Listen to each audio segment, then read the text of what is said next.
Part 183. The Pentium Era, South to North. Author, Mei-Shi Niang. Chapter 1822. When Zhang Chen flew to Beijing Capital Airport, it was almost 9 o'clock in the evening. Sun Ho came to pick him up at the airport. The two of them walked to the parking lot and got into the car. Sun Ho did not start the car, but turned around and asked Zhang Chen, "What happened to Lu Yun?" Zhang Chen told Sun Ho in detail what Lu Yun told him. Sun Ho became anxious when he heard it. He said, "Lu Yun is manipulating futures prices, which is already illegal." Zhang Chen was startled and said, "Didn't Lu Yun say that there were no relevant regulations at that time?" She remembered wrongly. Our country's futures trading management regulations were promulgated 7 years ago. However, the futures market does not have as great a social impact as the securities market, and there are not so many people involved. In actual law enforcement, it is more biased toward securities. The market, the futures market, has been somewhat neglected. After all, the power of law enforcement is limited. Moreover, even in the securities market, there was a tendency to investigate and deal with insider trading and other behaviors. As for the manipulation of securities prices and futures prices, it has only begun to be taken seriously in recent years. And the crime of manipulating the securities and futures markets, how should I say, this it's a wide and narrow gate. When it finds you, it's a narrow gate and you can't get through. When it doesn't find you, it's a wide gate and everyone comes in and out. Not to mention that time, even now, there are a lot of suspected violations of market manipulation. It is commonplace for everyone. Many fund managers are doing this, and there are also those big VS on Weibo who offer membership for a fee. They let everyone do it every day. He followed him in and out of the stock market, and was suspected of manipulating the securities market. How do you describe this crime? It's just like Bao Xiaosan. When you get serious about it, this kind of behavior can be regarded as a de facto marriage and punished as bigamy. But in fact, you have seen several Bao Xiaosan who were raped, charged with bigamy. The same goes for the crime of manipulating the securities market, which is very common, but the number of people who have actually been investigated and dealt with is pitifully small. Zhang Chen was secretly frightened when he heard what Sun Ho said. He thought to himself, Tan Shuhen was really right. This kind of thing cannot be avoided if you are on the line and on the line. You cannot be careless. Zhang Chen sighed. Why is Lu Yun so confused? When she started this business, she didn't even study the relevant laws and regulations. You can't blame her for this, whether it's the securities market, futures, or foreign exchange market. By the way, our domestic foreign exchange market is not open at all, but if you go to the newspapers and look online, there are so many foreign exchange speculation software advertising. There are actually hundreds of thousands of people speculating in foreign exchange and crude oil. These are illegal activities, but who cares? Our country's financial market is an underachiever compared with the West. When drafting many regulatory systems, those who drafted them copied foreign laws and regulations. It can be said that many provisions are in place, but how are they implemented specifically? Everyone is watching and trying, and after there are relevant cases, the implementation details and implementation cases of the law will be slowly formed, which is what I am talking about. There are regulations for manipulating the securities and futures markets, but how to implement it, everyone was still confused at the time, especially for companies like Lu Yun and others with foreign capital and Wall Street background. Another reason is that we are accustomed to it. At that time, we were embracing, they vigorously welcomed them in. At this time, it can be said that in many aspects, they were given immunity invisibly. Just like when foreign-funded enterprises first came in, we were exempted from taxes, Zhang Chen asked. Yes, the mentality is the same. At that time, we were short of money, and we also lacked companies like this to participate in our financial system reform. We welcome them to come into our market with huge funds and experience, so in many aspects it was not like it is now. The restrictions are so strict, Sun Ho said. What should we do now about this matter? Someone has already reported her, and it should be someone inside their company, Zhang Chen asked urgently. Is there a breaking point in the middle? Sun Ho asked. What do you mean? Zhang Chen asked. There is a key word in the qualitative nature of this matter, that is, 20 consecutive trading days. If you enter the market for 20 consecutive trading days, it can be used as a criterion for filing a case. If there is a breakpoint in the middle, there will be loopholes that can be exploited. How to explain it?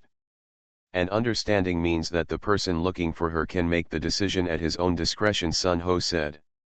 Zhang Chen smiled bitterly and said, I don't know much about this. How do I know? Well, I hope so. Another favorable factor is that after all, so many years have passed, and it was still a relatively chaotic situation at the time. As long as Lu Yun and the others act in a standardized manner, there will be room for this matter. Well, I heard Lu Yun say that they have always been very standardized. Sun Ho nodded, it's understandable. At first, everyone didn't pay attention, but later they all paid attention. Sun Ho started the car and drove towards the city. He said to Zhang Chen, I will send you to the hotel and I won't have dinner with you. I want to find someone. First, find out who is looking for you tomorrow. Lu Yun, try to put out the fire at this moment. Okay, let me get off the car. I'll go to the hotel by myself while you go and deal with Lu Yun's matter, Zhang Chen said quickly. Sun Ho laughed, how can I let you off the expressway? It's okay. I won't run away if I'm at home. It's just that this matter has not been implemented. I am worried. Should I go to the Wangfu Hotel? Zhang Chen said yes. By the way, Zhang Chen, don't talk to Li Yong about this matter. Li Yong may not necessarily care about other people's affairs, but if it's Lu Yun's matter, he will go out of his way to care about it. That would really be a crime. Wrong, don't tell him, leave this matter to me. Sun Ho said. Zhang Chen nodded and said okay, I understand, this is what I was worried about, so I only called you and didn't tell him yet. By the way, monkey, aren't you afraid of making mistakes? Zhang Chen asked with a smile. It's different. I'm a backward person. Someone has to take care of Lu Yun's affairs, so why don't I do it? Sun Ho laughed, and Zhang Chen also laughed. After driving forward for a while, Sun Ho said again, I have to ask someone to check one more thing. What's the matter? Zhang Chen asked. The article you mentioned was published by people from Lu Yun's company, but I think it's not that simple. I picked this time to publish such an article. Maybe there are people behind it, and there are other purposes. This people need to find it out, otherwise they will still be in trouble if they keep looking at this matter, Sun Ho said. You're still thinking too far, why didn't I think of this? Zhang Chen said. Sun Ho looked at Zhang Chen and said with a smile, you are relatively simple. I have seen many intrigues. Sun Ho sent Zhang Chen to the Wangfu Hotel and drove away. Zhang Chen completed the accommodation registration and went upstairs.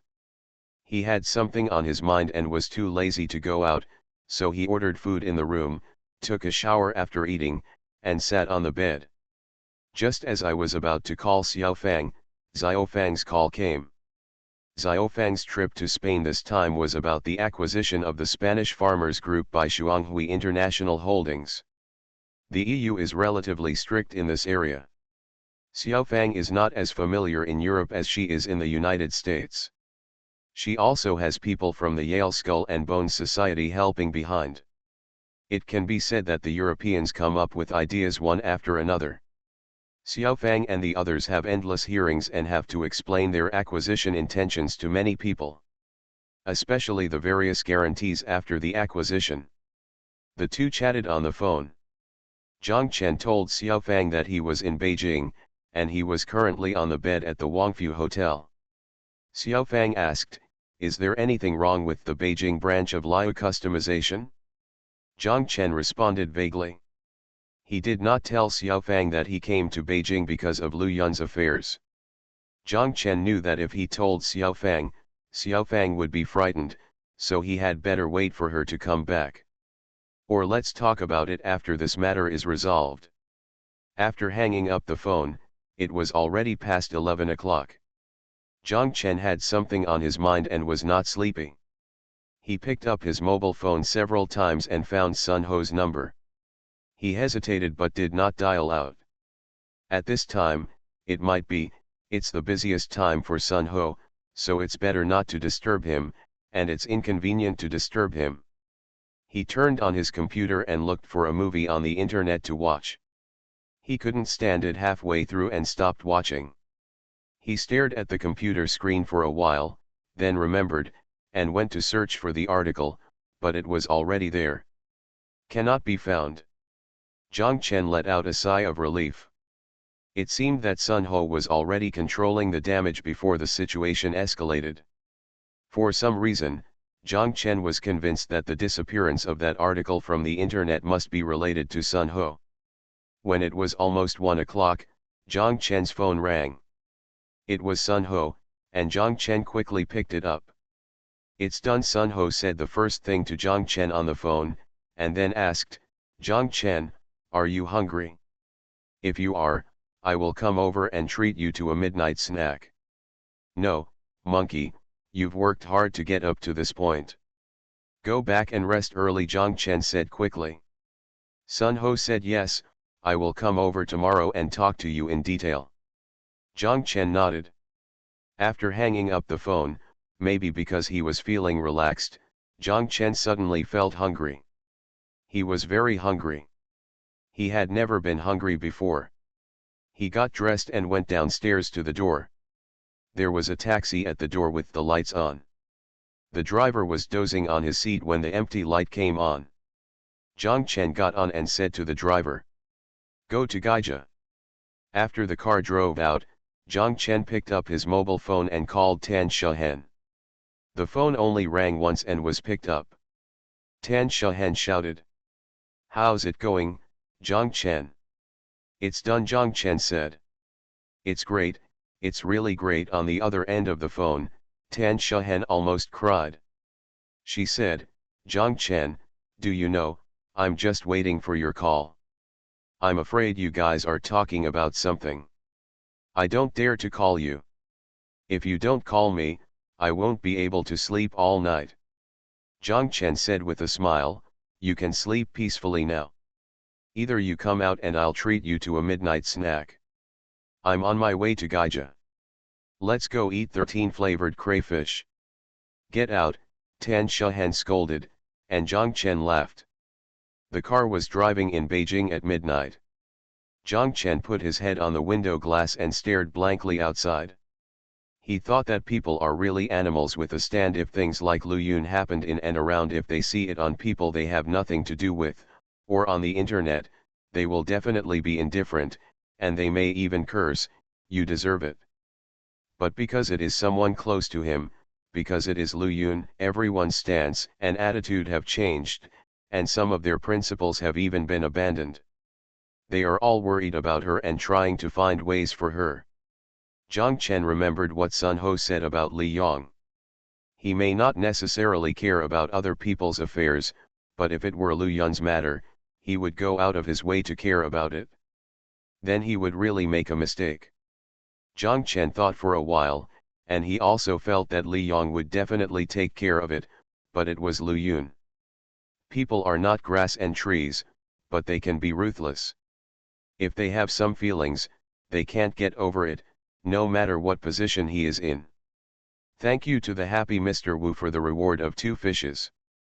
Thank you for your monthly votes from Book Friend 202006161154314339, Looking for Plum Blossoms, Broken Dreams in the Void, Yafeze, Lamishia, No Future, Just Remember the Original Intention, Fantasy in the Wind, SDS, Traveler Ye Bukan, Fisherman Yahoo, and Yins Hirong.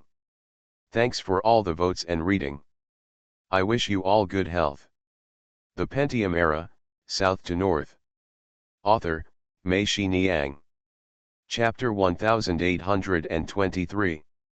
Zhang Chen returned to Hangzhou from Beijing the next night. Tan Shehen picked him up at the airport. When she saw him, Tan Shehen immediately asked, "Is Lu Yun really okay?" "It's okay, no joke," Zhang Chen said, "otherwise I wouldn't have come back today." "That's good," Tan Shehen said, "it seems that Li Yong still needs to take action at the critical moment. This matter has nothing to do with Li Yong." "Li Yong doesn't even know about it," Zhang Chen said, "I went to Beijing this time and didn't see Li Yong." "Oh, that's Sun Ho," Zhang Chen said. Zhang Chen told Tan Shehen what Sun Ho said to him. Tan Shehen nodded and sighed. "So, Sun Ho took the initiative to block the gun for Li Yong." "I'm trying to block the knife that I might get," Zhang Chen said. Lu Yun stayed in Shanghai for 3 days and came back. Tan Shehen knew that Lu Yun was coming back and went to Zhang Chen's office to wait for her. She felt strange. After this incident, she felt that she and Lu Yun were getting closer. "Zhang Chen and Tan Shehen said not to tell Lu Yun that I had been to Beijing. Sun Ho had told them to isolate everyone. Lu Yun had not contacted him, and he did not know about Lu Yun." Tan Shehen cursed, "Do you think I'm a fool?" The two people were talking, and Lu Yun walked in with a smile. Zhang Chen and Tan Shehen both stood up and asked in unison, "How's it going?" Lu Yun looked at them and smiled, "Zhen Zhen, you are right, this matter is not that simple." Fortunately, it was a false alarm in the end. If there hadn't been a breakpoint in the middle and we didn't trade for 20 consecutive trading days, we would have been in big trouble. Also, Yangtze Petrochemical has even abolished its financial business department. All these businesses are now handled by the head office. Several people who were in charge at the time have now moved abroad, so there is no evidence that we colluded in the transaction. They also checked all our subsequent businesses, and they were very standardized. No violations were found. Besides, this is an old matter. They gave us a few words of reprimand and reminded us to pay attention in the future, and the case was over." Great, both Zhang Chen and Tan Shehen knew that this was the result of Sun Monkey's activities, but Tan Shehen still shouted, "Zhang Chen, you don't need a treat to celebrate such a good thing. Please, you can choose what you want to eat," Zhang Chen said. Lu Yun looked at her watch and said, "I got off the expressway and came here directly. In this way, I will go back to the company first. If there is something urgent that needs to be dealt with, I will come back after I finish it." "Then let's do it at 7 o'clock," Zhang Chen said, and both Lu Yun and Tan Shehen agreed. Lu Yun returned to her office. She called Guan Liang over and asked, "Have you done what I asked you to do?" Guan Liang said, "I found the article and the IP address of the author." "Which office here did it come from?" Lu Yun asked. "It's not from us, it's from an internet cafe in Dongqing Building, Qingchun Road, Hangzhou," Guan Liang said. "Have you found someone?" "No, but I used this IP address to check back and found that the same IP address logged into a QQ account 3 minutes later. I found the owner of this QQ account," Guan Liang said. "Is he the director?" Lu Yun asked. Guan Liang asked curiously, "How do you know, Director Lu?" Lu Yun did not tell Guan Liang how she knew. She told Guan Liang, "Go and ask Director Ren to come to my place." Guan Liang said yes, turned around and walked out. Lu Yun picked up the phone on the table, dialed a few numbers, and said to the phone, Lu Yun, will send a security guard to my office right away." Lu Yun put down the phone and someone knocked on the door. Lu Yun said, "Come in." Ren Rongrong pushed the door open and came in and asked, "Director Lu, are you looking for me?" "Yes, you stand and wait for a while," Lu Yun said without raising her head. Ren Rongrong stood there, looking at Lu Yun with some embarrassment. Lu Yun lowered her head and was writing something. Someone knocked on the door. Lu Yun said, "Come in." The door opened, and a security guard came in and said, "Director Liu, I'm here." Lu Yun raised her head, nodded towards the security guard, then looked at Ren Rongrong and said, "Ren Rongrong, I have given you a chance, you should understand it in your heart, right?" Ren Rongrong's face turned pale. "Now I'm informing you that you are fired. You have 15 minutes to pack your things and leave the office." After Lu Yun finished speaking, she told the security guard, "Follow her." With a livid face, Ren Rongrong took his things in front of everyone and left his office almost under the escort of security guards. When they arrived at the elevator hall, the security guard watched her enter the elevator. When the elevator went down, the security guard looked at his watch. It took a total of 12 minutes. The security guard went back to Lu Yun's office and reported to her. Lu Yun nodded and said to the security guard, "Go back and tell your manager that her employee card will be disabled and all permissions will be cancelled." The security guard said, "Okay, I understand, Director Liu." Ren Rongrong got off the elevator and walked out of the gate of the Sky City E-Commerce Industrial Park. There was a Land Rover parked outside the gate. When he saw Ren Rongrong coming out, he honked the horn twice. Ren Rongrong squinted his eyes and looked over there. "Look, and then walk over." She opened the door of the back seat, threw the things in her hands, slammed the door shut, then opened the door of the passenger seat, sat in, and closed the door with a bang. "What's the matter, so angry?" In the driver's seat, a young man in his 20s laughed playfully and reached out to touch Ren Rongrong's face. Ren Rongrong knocked his hand off with a snap. The young man was not angry and continued to smile. "What? Were you discovered? Expelled? Are you satisfied?" Ren Rongrong yelled at the young man, who smiled and said, "If you fire me, I will fire you. If I don't keep you here, I will keep you.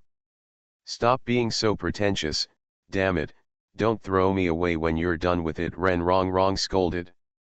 "How is it possible? Am I willing to do it?" The young man reached out and held Ren Rongrong's hand. This time, Ren Rongrong did not shake his hand away. The young man then leaned over, hugged Ren Rongrong and kissed her. Ren Rongrong was already in her 40s, and she felt that it was not good to do such a thing with a young man here. She pushed the young man away and said impatiently, "Let's go, let's go." The young man started the car and left. As the car drove toward downtown Hangzhou, Ren Rongrong sat in the passenger seat and sulked. After a while, she gritted her teeth and said, "I have to continue writing at night. The more they deleted, the more I have to write and come out with more material." "Okay, I support you," the young man said. Ren Rongrong snorted, "I don't have to hide anything anymore. I can report it directly using my real name. I'll write everything down. I don't believe it. Good will not suppress evil." The young man burst out laughing, and Ren Rongrong asked, "Why are you laughing?" The young man said, "I support you writing, and I support you writing down everything you know in detail. However, I don't agree with whether this is good or not. I am not that noble.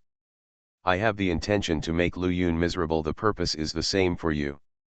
Which of the things you accuse Lu Yun of doing are you not doing? You are the operator, she is just your leader." "You," Ren Rongrong glared at the young man, annoyed. The young man looked at her and said with a smile, "Don't be angry. Let's just admit that we are not that noble and be a little more relaxed. We just want to achieve our own goals, right? I think this is very good. If you don't do it for yourself, God will punish you. I don't care if it's righteous or not." Ren Rongrong was defeated by the young man and was frustrated. He was embarrassed to say that his report was a just act. Ren Rongrong stopped talking. The car drove onto the Shangtang elevated highway, and the young man asked, "Go home or go to the company?" Ren Rongrong said, "It's only about 4 o'clock, why are you going home?" The young man laughed and said, "What can I do when I go home? Of course I keep spilling money and you keep collecting chips." This was their code word. Ren Rong Rong blushed and cursed, "Go away, shameless, go to the company." The more Ren Rong Rong scolded, the happier the young man became. He liked to see Ren Rong Rong blush, just like a girl. The young man said, "Okay, let's go to the company. It's not like we haven't done anything before in the company, right?" Ren Rong Rong's face turned redder, and he raised his hand to strike. The young man shouted, "Drive, drive, I'm driving." Ren Rong Rong put down his hand and chuckled. The car drove to an office building in Tianjong New City, entered the underground parking garage, and parked the car.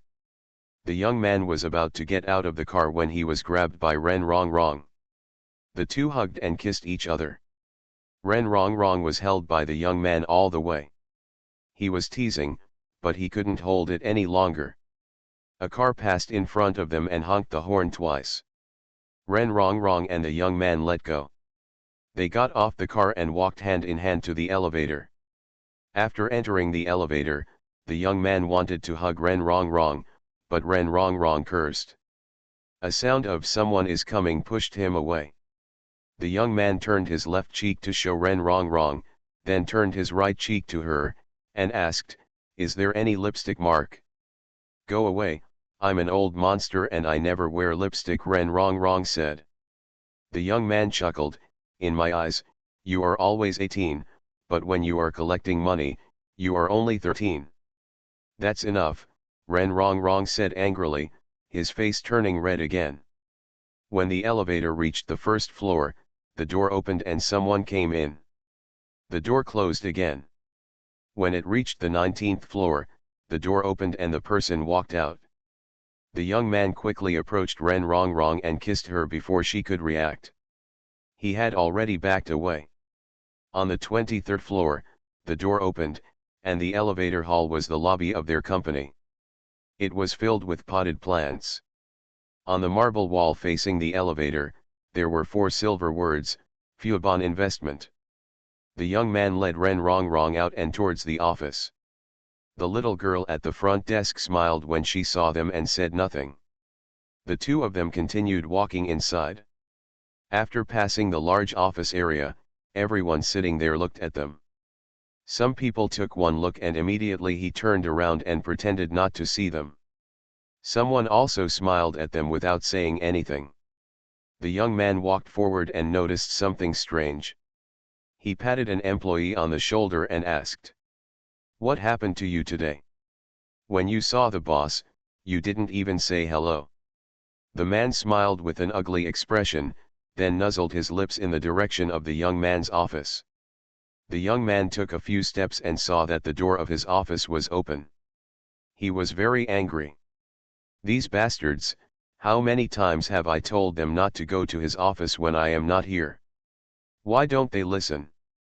Not only was the door of the young man's office open, but the lights inside were still on. The young man was furious. "Who the hell is so brave and dares to go to my office?" The young man rushed into the office angrily, was stunned, and quickly shouted, "Director Cai, why are you here?" He saw Xiaohu sitting at his desk, looking at him. Xiaohu looked over his body, looked at the person behind him and said, "You are Ren Rong Rong, right? Please come in. Thank you Quadratic VC for the reward. Thank you Agio, not impossible world, Zizenu, Hu, Yunlong Fragile for your monthly votes. Thanks for all the votes and reading. Have a good evening everyone. You are listening to Novels at Bless Up channel. Wish you happiness and luck. Please subscribe to receive new novels.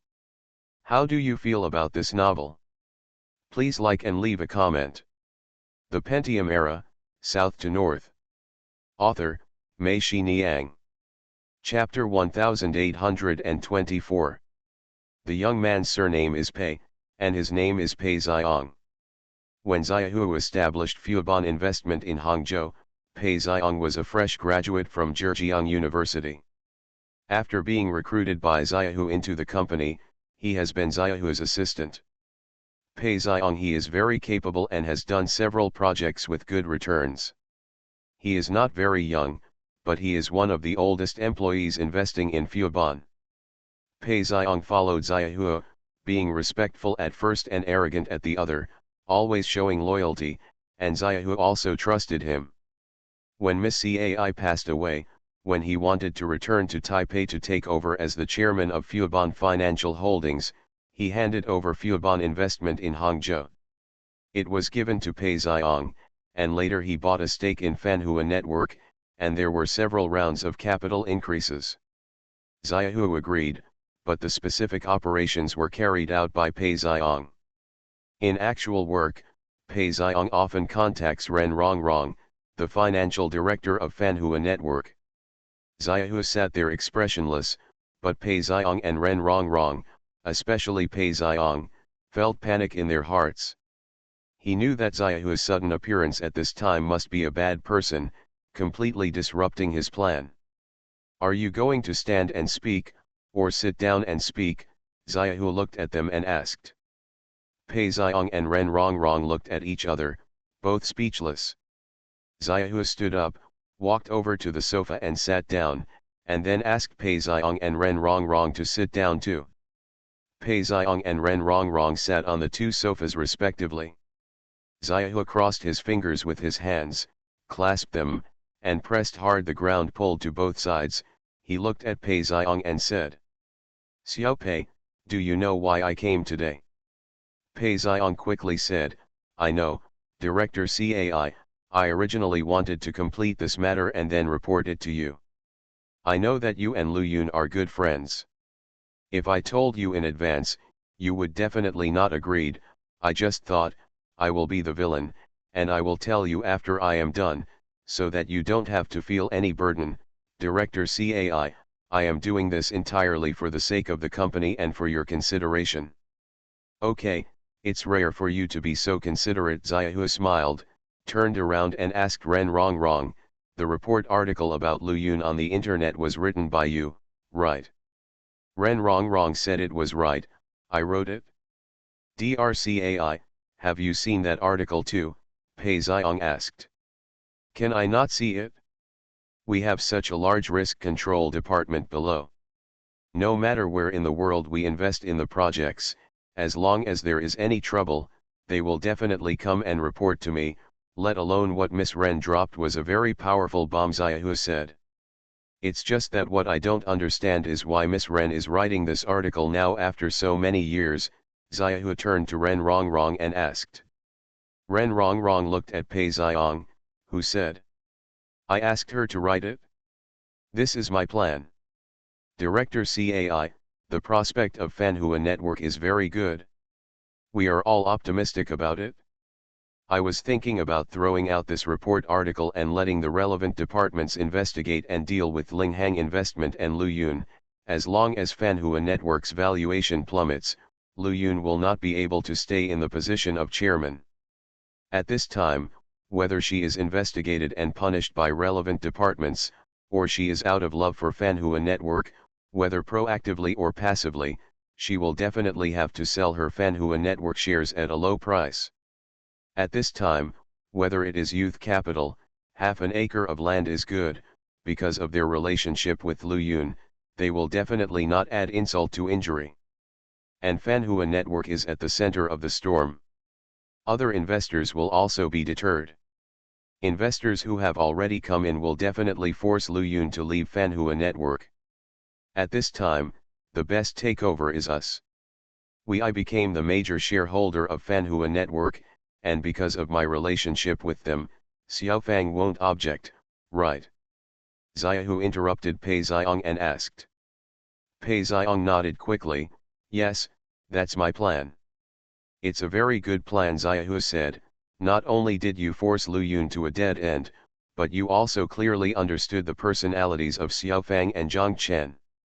You knew that if they wanted to save Lu Yun at this time, they would definitely take action, but if they would definitely not buy shares from Lu Yun at a low price.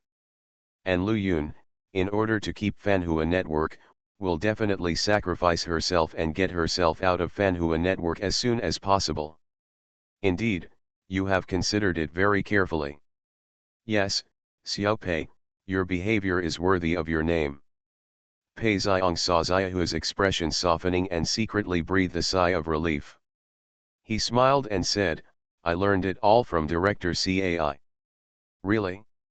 I also taught you this, Xiaohu said with a smile, you are looking up to me too much. Xiaohu looked at the two of them, then suddenly changed the subject and asked, Xiaopei, aren't you curious why I came from Taipei to Hangzhou at this time? Pei Xiong was stunned for a moment and asked, does Director Cai have anything important to deal with? Oh, Director Cai is really wise. How did you know from that article that something big was going to happen to Fanhua Network? Did you know that we can the company take advantage of the situation? Xiaohu did not answer Pei Xiong's words, but said to Ren Rongrong. Miss Ren, I think you should have been fired by now, right? Otherwise, you wouldn't have appeared with Pei Xiong so boldly. Before that, your actions must have been very secretive, right? Ren Rongrong looked at Xiaohu, blushed, and said nothing. Xiaohu continued to ask, aren't you curious, how did Lu Yun know that the article was written by you?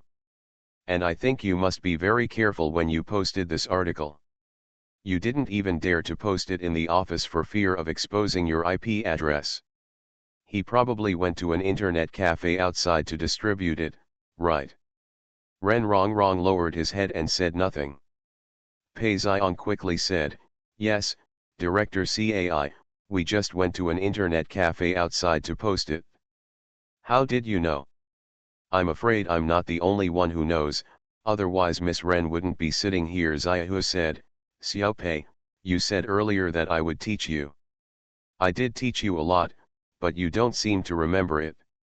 I taught you never to think that others are fools, only you are the smartest, have you forgotten? Pei Xiong looked at Xiaohu and was speechless for a moment. By the way, Xiaopei, we were talking about your plan earlier, but we only talked about half of it. What's next? What's next? Any story needs to develop next. What's the end of your story? Xiaohu looked at Pei Xiong and smiled slightly. Pei Xiong became excited and said quickly. Next, haha, Mr. Cai, you also know that this kind of information on the internet can come and go quickly. Although the valuation of Fanhua Network will temporarily suffer a heavy setback because of Lu Yun, as long as we announce it in a high-profile manner, we will become as the major shareholder of Fanhua Network. Lu Yun's pilot investment has been completely eliminated, and Fanhua Network will be reborn soon. We can then prepare to go public in the United States again, right? Xiaohu asked. Pei Xiong nodded repeatedly, yes, yes, Director Cai. What else? Xiaohu asked.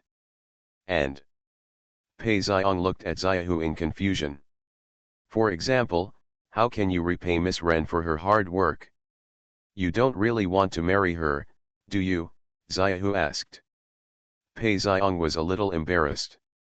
He quickly avoided the topic and said to Xiaohu, Lu Yun fired her. I want to recruit her into the company. If it is inconvenient for her to be in Hangzhou and the chairman does not want to see her with me, please ask the chairman to arrange for her to go to other places. You can arrange to go to our rich company. The US branch of Bangkok Bank assisted Fanhua Network in its listing. It's just a job, will Ms. Ren be satisfied? Xiaohu said, with her qualifications and position in leading investment, the income Lu Yun will give her will not be low. For a new employee, we will definitely not be able to give it. With so much, wouldn't Miss Ren lose more than she gains? Also, Miss Ren is not a little girl. Xiaopei, she knows that you sleep with her because you need her, but do you think she will really believe the nonsense about you marrying her? In this way, Miss Ren, after working so hard and doing a loss-making business, Xiaopei, don't you have any other arrangements? Chairman, I don't know much about other arrangements, Pei Xiong said.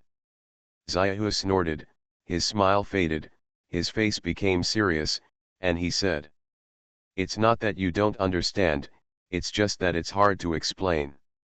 Well, since it's hard for you to explain, let me tell you the complete plan for you. After Lu Yun is out, you and Miss Ren will have a good talk with me. You will report to Lu Yun and Zhang Chen Xiaofang.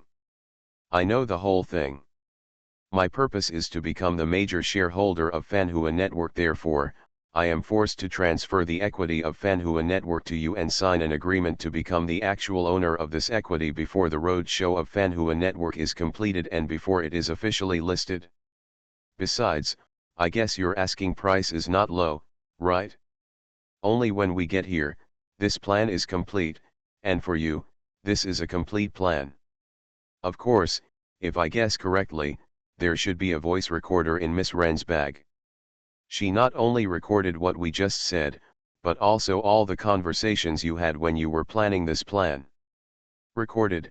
Xiaopei, you think you can completely control Miss Ren, but you probably don't know that Huang Ke is behind you, and she is the one who really controls the overall situation. Pei Xiong and Ren Rongrong's faces turned pale. Pei Xiong looked at Ren Rongrong and reached for the bag beside Ren Rongrong. Ren Rongrong grabbed it with both hands. Xiaohu clapped his hands twice, and the door of the office opened. Two Vietnamese came in from the door. They spoke to Xiaohu in Vietnamese. Xiaohu also replied to them in Vietnamese. The two went over and took Pei Xiong, and Ren Rongrong controlled it, and one of them picked up Ren Rongrong's bag, lifted it up, and dumped the contents of the bag on the coffee table with a crash. Among the calculator, mobile phone, keys, wallet, napkins, perfume, and condoms, there was a recording pen. The red light was on. The man handed the pen to Xiaohu. Xiaohu turned off the recording pen and handed it back to him. Okay, the play is over and it's time to end. Xiaohu clapped his hands gently, looked at Pei Xiong and Ren Rongrong and said, I won't kill them all. Otherwise, I can let the two of them take you to Vietnam today. Xiaohu nodded towards the person who collected the recorder. The person took two non-woven bags and placed them on the coffee table. Then he took out two pieces of paper and spread them in front of Ren Rongrong and Pei Xiong.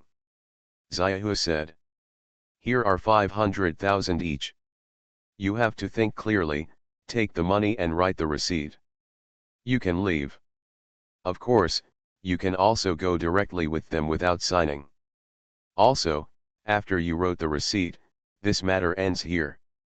If you don't know how to flatter me and dare to say one more word to other people, the relevant content in this note and the recording pen will not only be in the hands of the police, it will prove that you took other people's money and colluded to do this. You will understand the consequences yourself. Also, these two Vietnamese will still come to find you. You can't escape. Am I clear enough? Ren Rongrong and Pei Xiong were sitting there. They glanced at the two Vietnamese, and their hearts collapsed. Finally, they signed their names tremblingly, and the two Vietnamese escorted them down with money. Xiaohu confessed to the Vietnamese and sent them home safely. Xiaohu stood up from the sofa and walked to the window, staring at the gurgling Chiantang River outside in a daze. After a while, Xiaohu picked up the phone and called Zhang Chen. As soon as the call came through, Zhang Chen shouted on the phone, Hello, Xiaohu. Hello, brother Zhang, the company here has something to deal with. I just arrived in Hangzhou and heard that your hotel has opened. Congratulations. Come here quickly, Xiaohu, let's have dinner together. Lu Yun and Tan Shahan will be here soon. Xiaohu said okay, brother Zhang, I will come right away. Thank you to the traveler Ye Buzan for the reward of 2 fishes.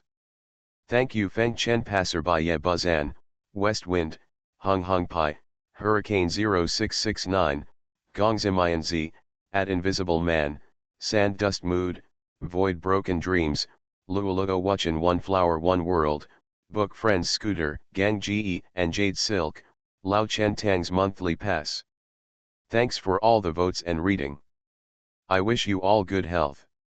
The Pentium Era, South to North. Author, Mei Shi Niang. Chapter 1825. It was the first time that Xiaohu came to the renovated dynamic zone. He parked his car in the parking lot downstairs. The security guard in the parking lot knew Xiaohu.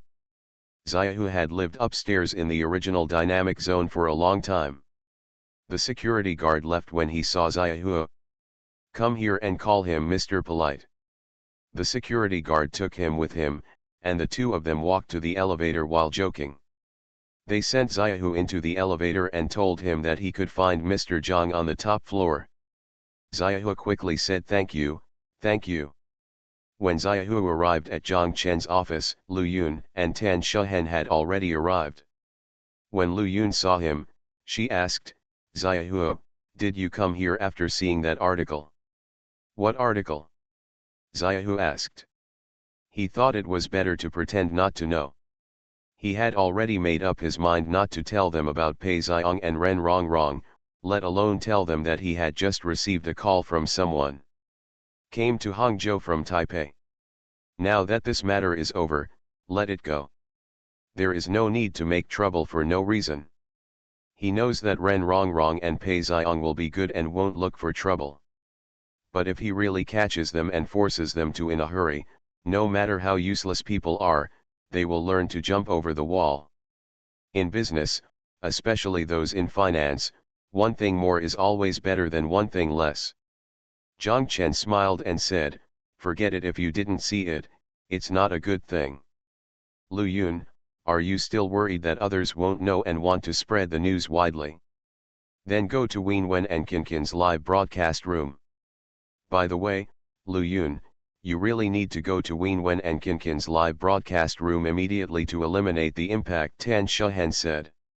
Lu Yun said yes, I will come tonight. Xiaohu was on the side, listening to them with a smile, pretending not to know anything.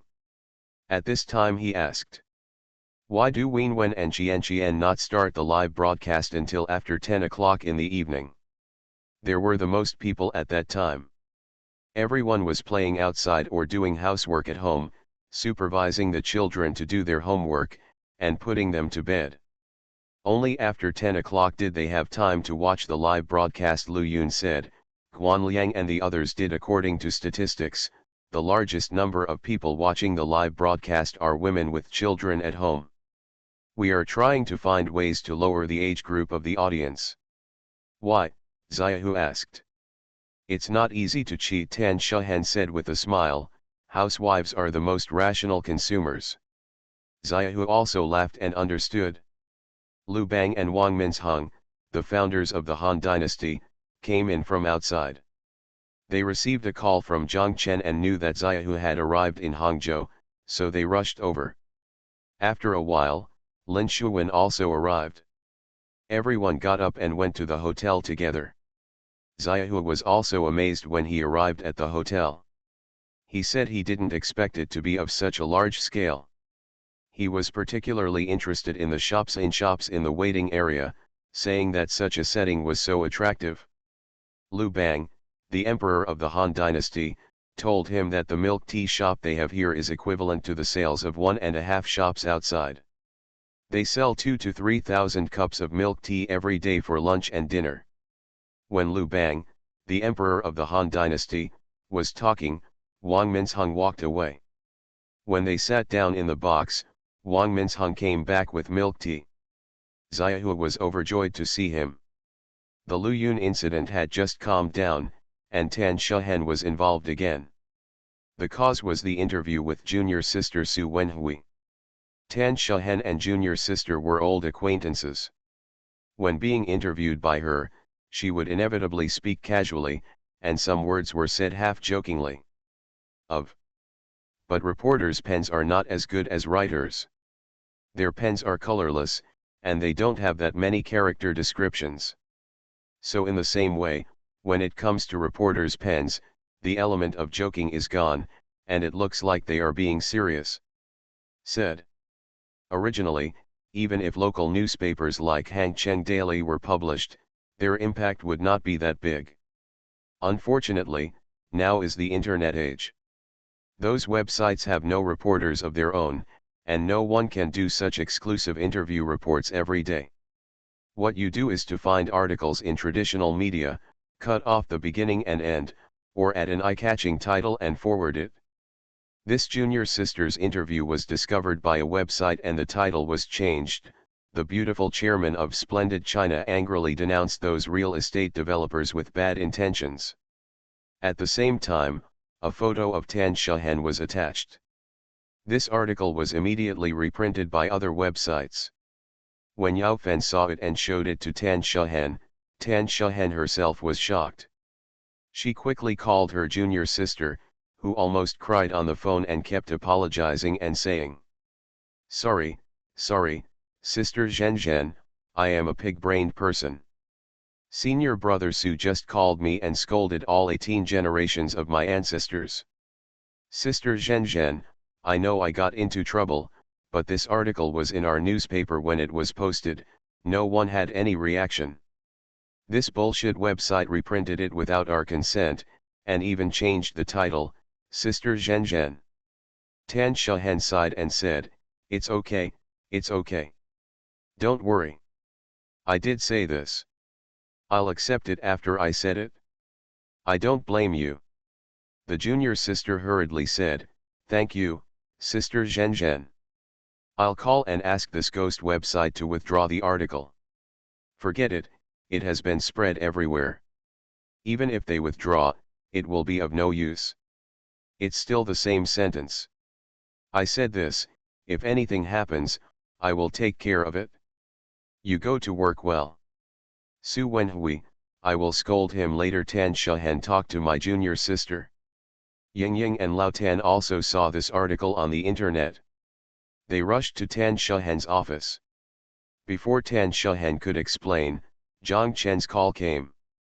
Tan Shahen picked up the phone and Zhang Chen shouted.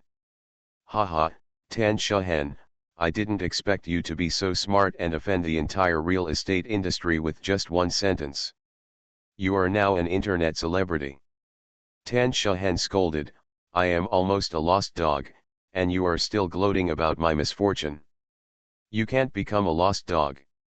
If you have nowhere to go, I'll take you here, Zhang Chen said with a smile. Get out, Tan Shahen cursed. Zhang Chen laughed loudly, haha, I really scolded you. Why didn't you write about your brows? Go away, Tan Shahen cursed again and hung up the phone. After hanging up the phone, she, Lao Tan and Ying looked at each other in confusion. There were constant calls in Yao Fen's office diagonally across the street. As soon as Yao Fen showed her face at Tan Shahen's door, Tan Shahen waved her hand and said, You want to be interviewed again? No matter what media, we will not accept it. Yao Fen said oh and retracted his head. Tan Shahen looked at Lao Tan and Ying and smiled bitterly. Lao Tan said, Zhang Chen is right. Now, we have really offended the entire real estate industry. Ying said, if you offend me, I will offend you. What are you afraid of? We don't rely on them for food. What Director Tan said is right. That's it? Lao Tan shook his head and said, it's easy to get angry when people are angry. I'm afraid there are still people who don't think it's a big deal. What stirred the public's nerves and touched the G-point of the entire real estate industry was when Tan Shahen was interviewed by a junior sister. The junior sister asked, Dr. Tan, in the entire real estate industry, everyone is expanding everywhere and acquiring land all over the country. Why do you, Splendid China, buck the trend? Instead, you want to shrink the front line and concentrate from the whole country to the Yangtze River Delta. Tan Shahen smiled and said to her junior sister, national expansion? I don't believe these companies, and I don't know what they are doing, unless they have bad intentions.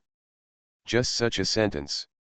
In the interview of more than 4,000 words, most people saw it and took it away at a glance.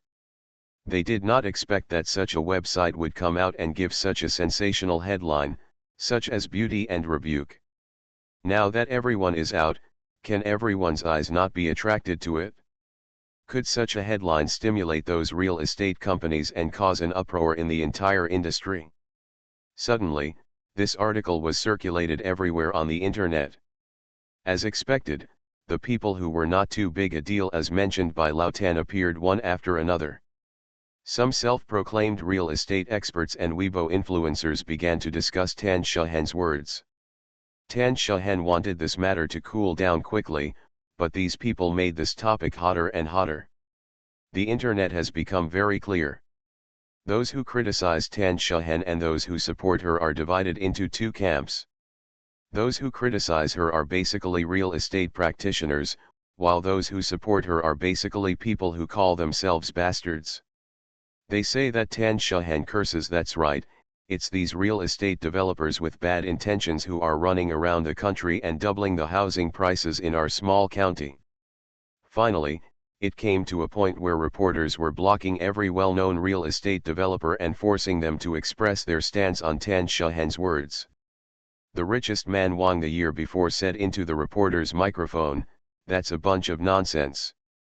Sun Spin, who was at the height of his powers, scolded her, "Nonsense."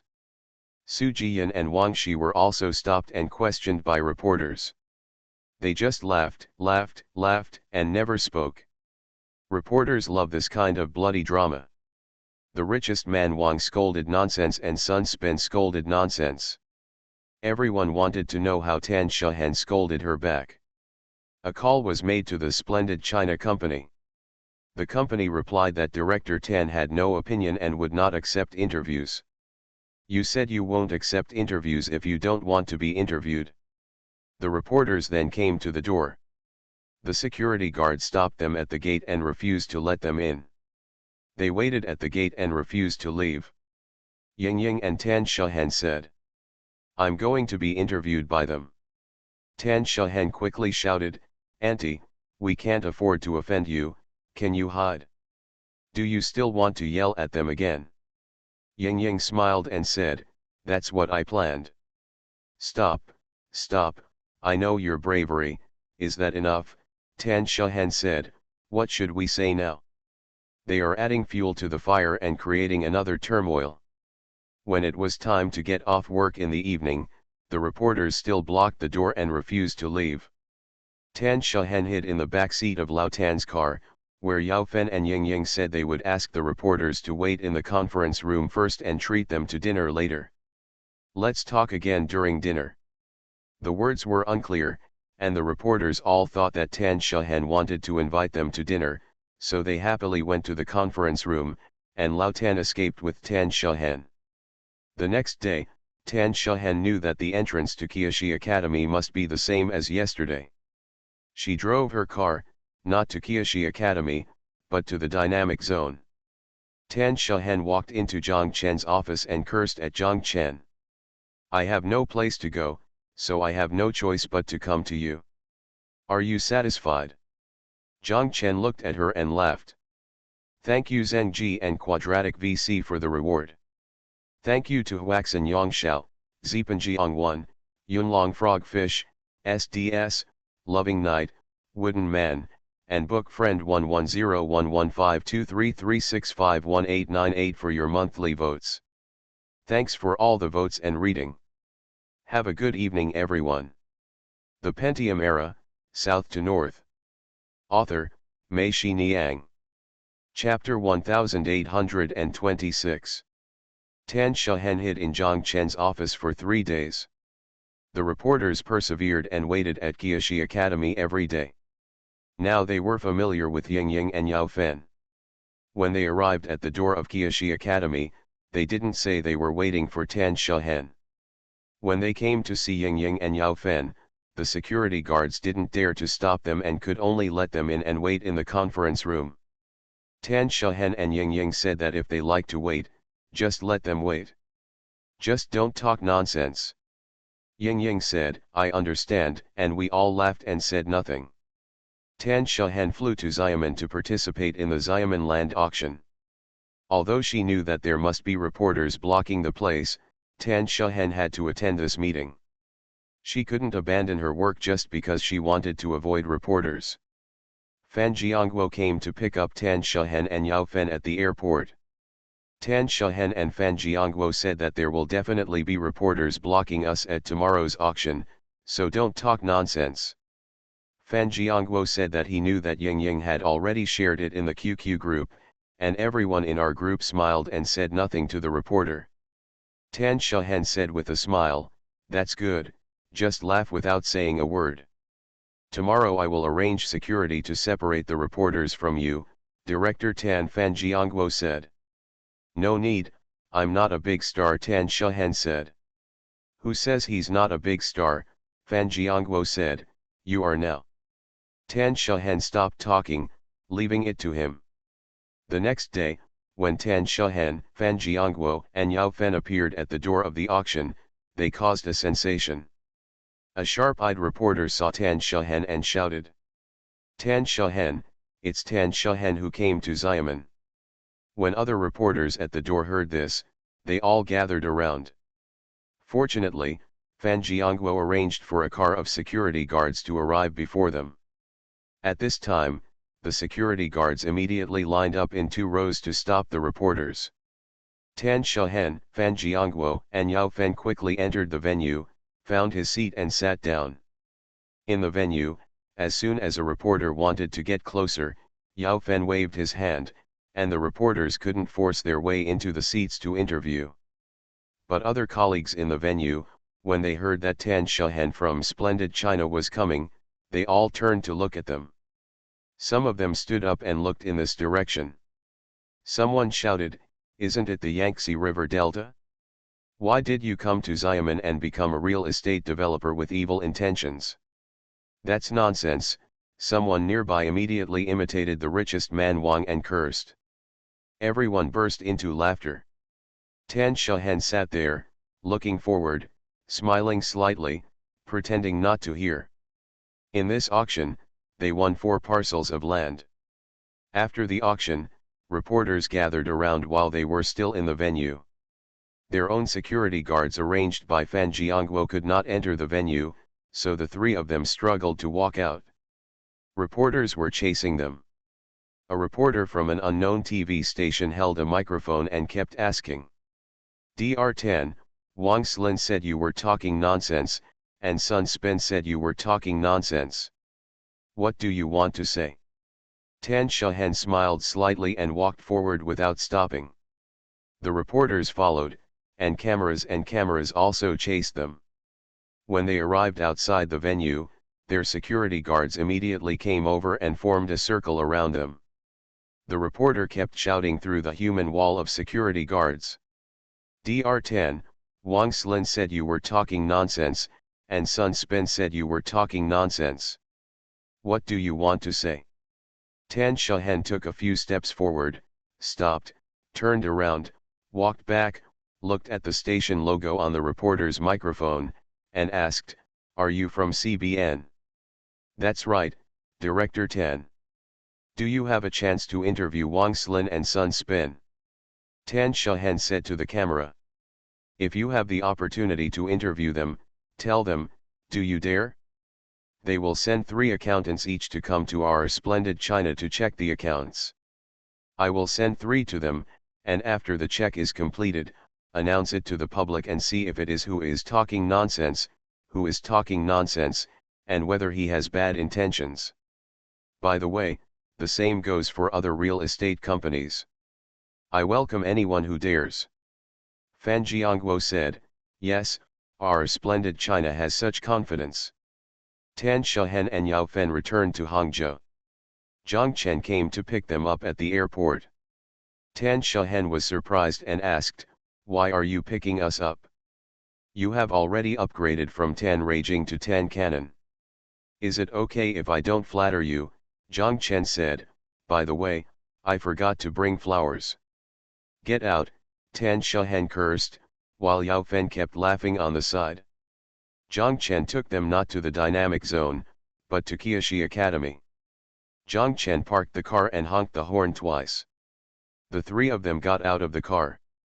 Tan Shahen saw everyone in the company coming out of the office. Tan and Ying Ying led everyone in applause.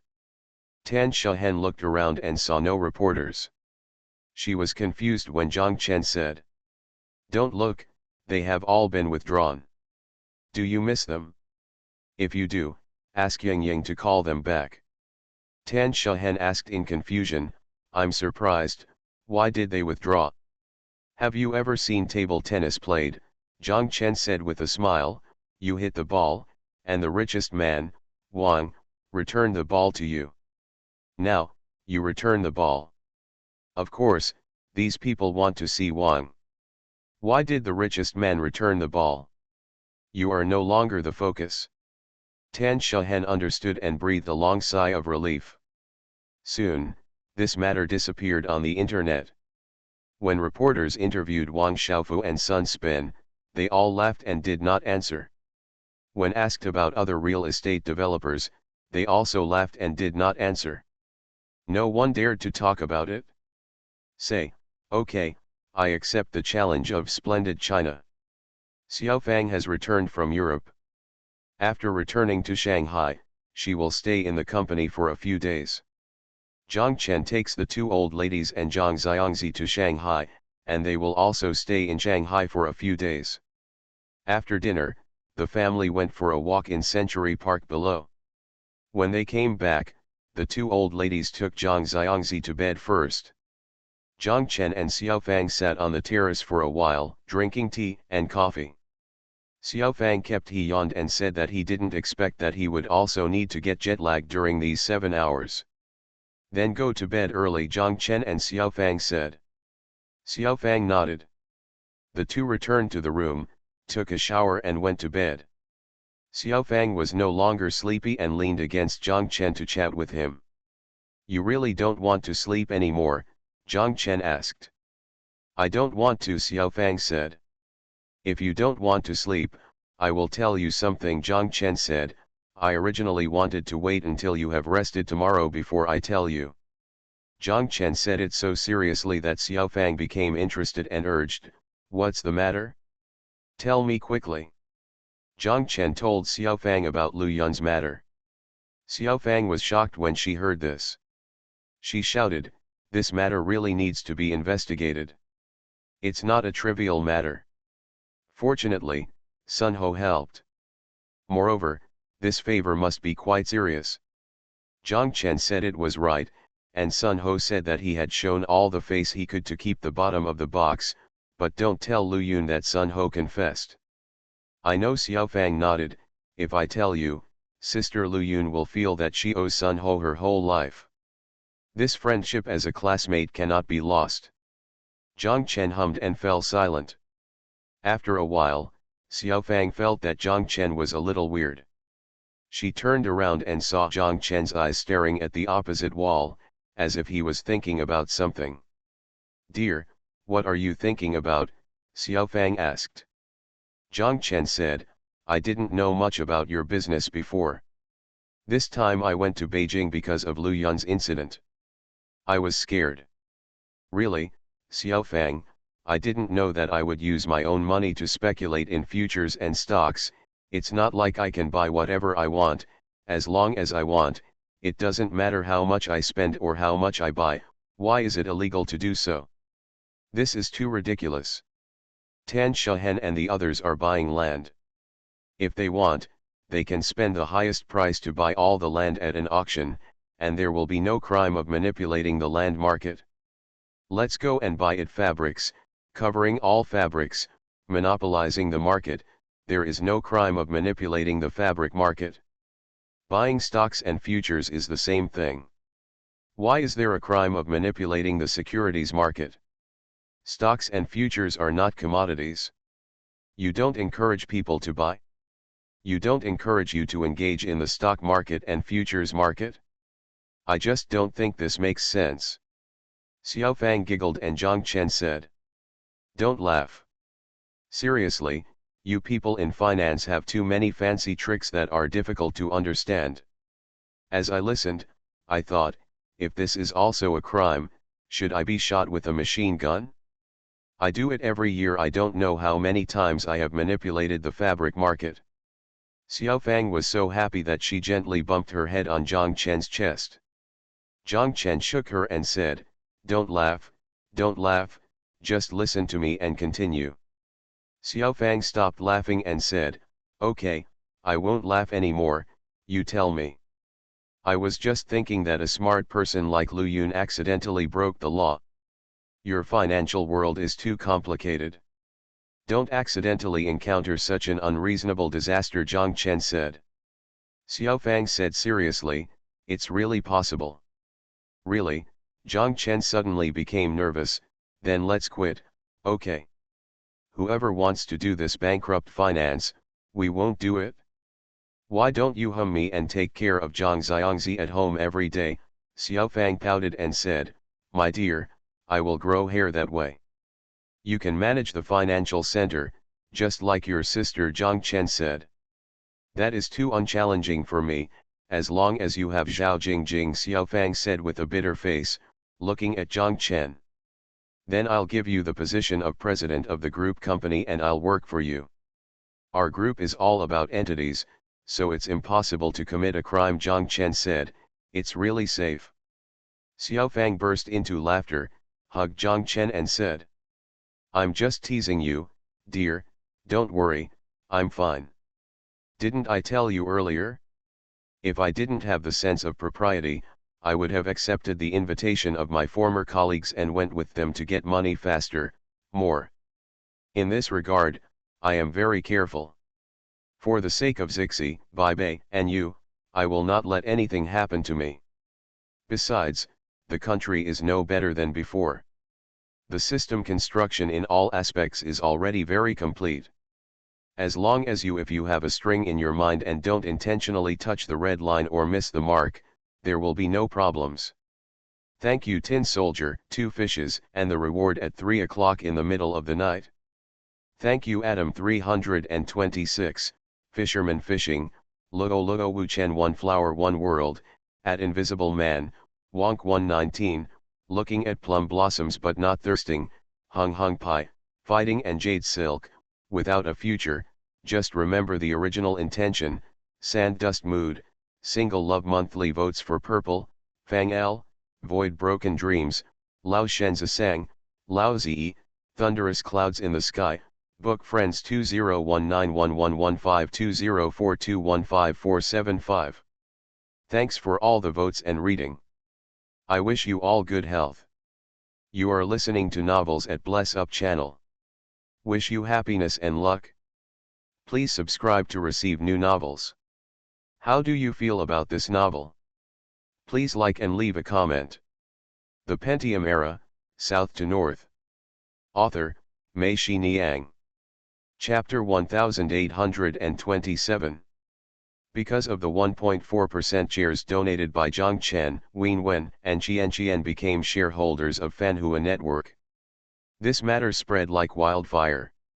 Not only did Fanhua Network know about it, but also Zhang Chen and his factory next door. Everyone knows this, and when they see Win Wen and Qian on the street or in the canteen, they don't call them by their names, but call them rich women. Although the two of them were already rich women, not many people knew about it, and everyone knew about the gift of shares. What Xiaofang expected happened, that is, some managers of Zhang Chen's half-acre farm began to whisper in private. It was not that they had any objections to Zhang Chen, but that they envied Win Wen and Qian. These sounds also reached Zhang Chen's ears. Zhang Chen understood that envy was comparison, and there was a difference after comparison. He felt that Win Wen and Qian made them a little jealous. People are not transparent, nor are they truly selfless. When a person looks out through his own window, the first thing he sees is often others, not himself.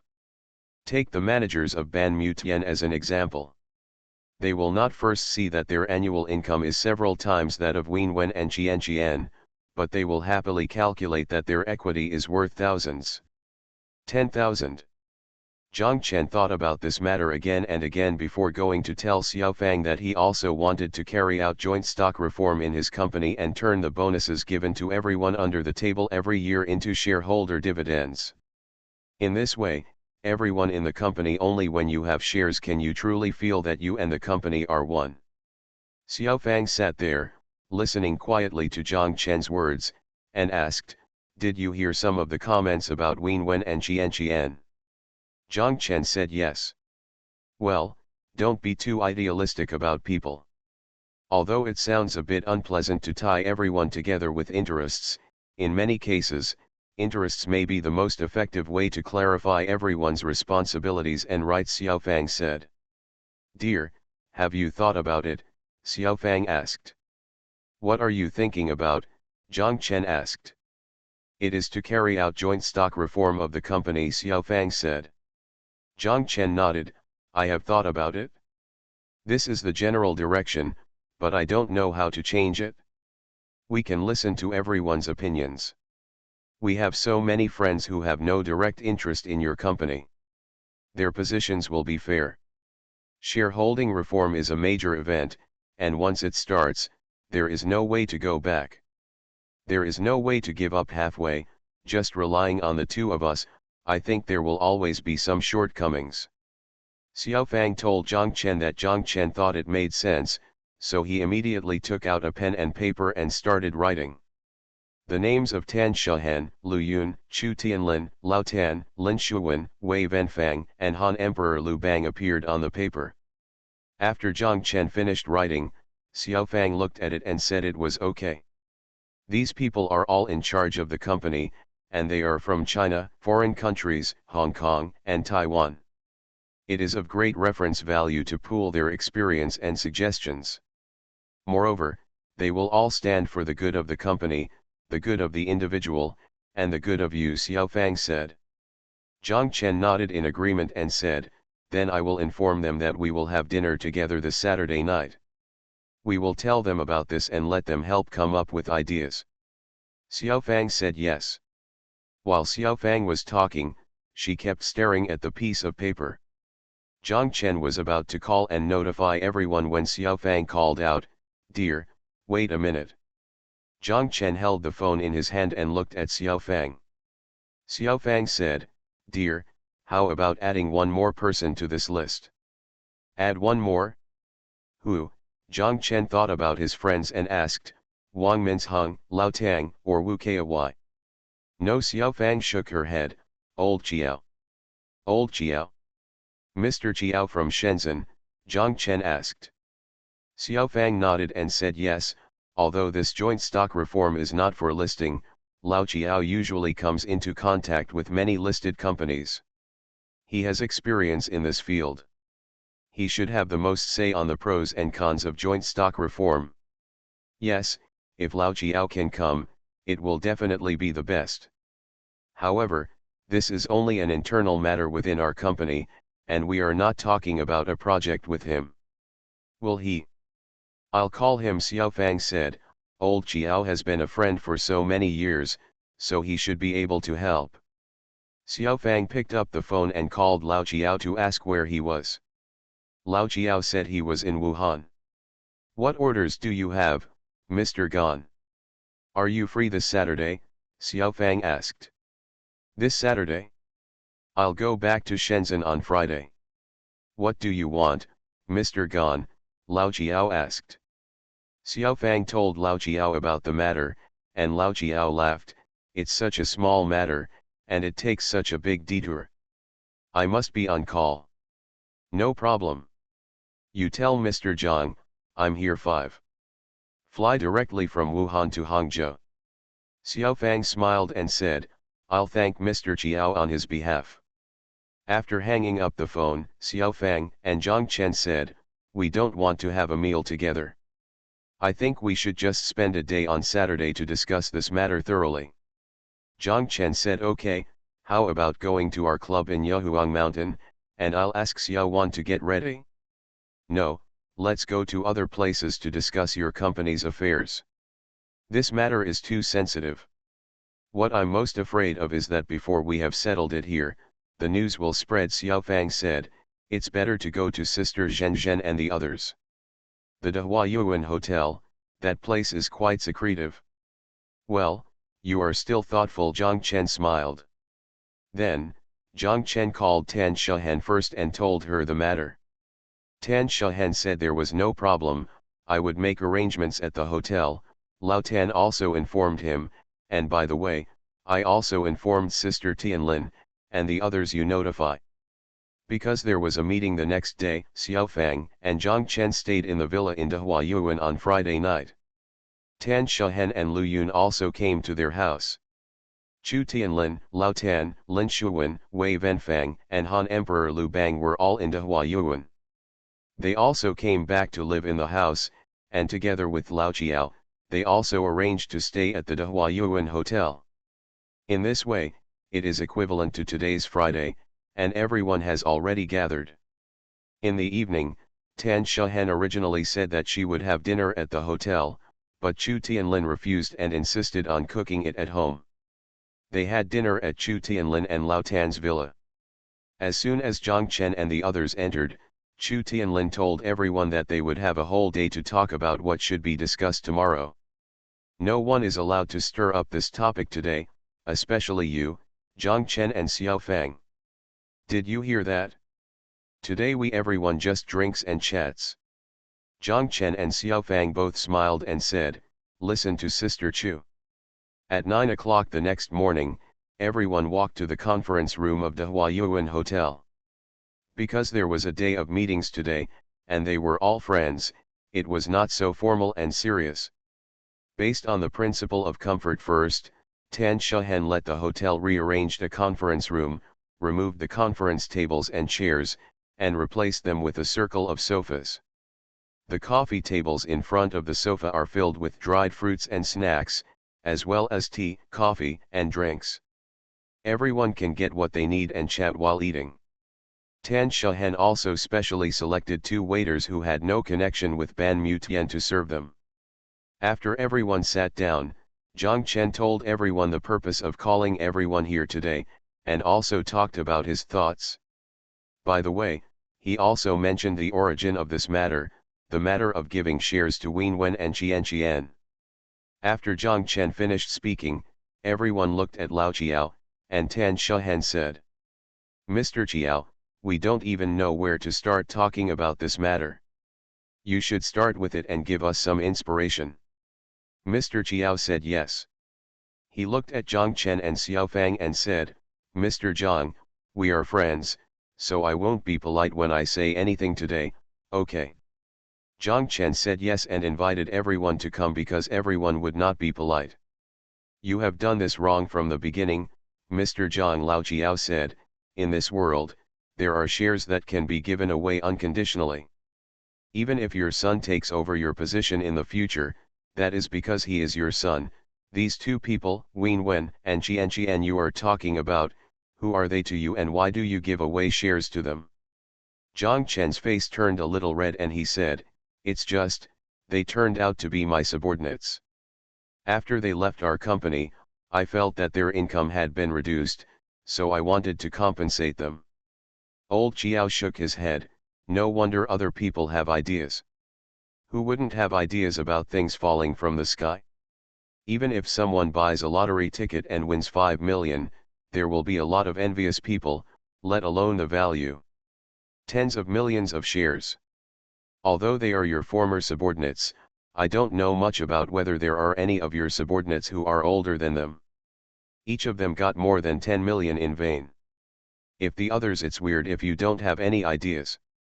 I'm afraid the ideas you heard are still the ideas they expressed, and you can't even hear the things that haven't been expressed. Zhang Chen's face turned red when Lao Chiao said that. Xiaofang looked at him and said quickly, I am also responsible for this. I thought about this at the time, but I didn't think about it in such detail. I just thought that giving them so much was not too much. You didn't think so carefully, you are too rich, Lao Chiao said. You didn't take these tens of millions seriously at all. Everyone laughed, and Wei Venfang said, it's too generous. If it were me, I would still think about millions more. It's right to think about it again and again, Lao Chiao continued Wei Venfang's words. Tens of millions are not money in your eyes, but do you know that to the people below, it is a huge sum of money, who if you spread such a large amount of wealth, you have to be burned. Even if they are original employees of your company, it is not impossible if you want to give them this part of the equity, but there is absolutely a better way to give it to them, such as giving them options, or giving them dividend rights first.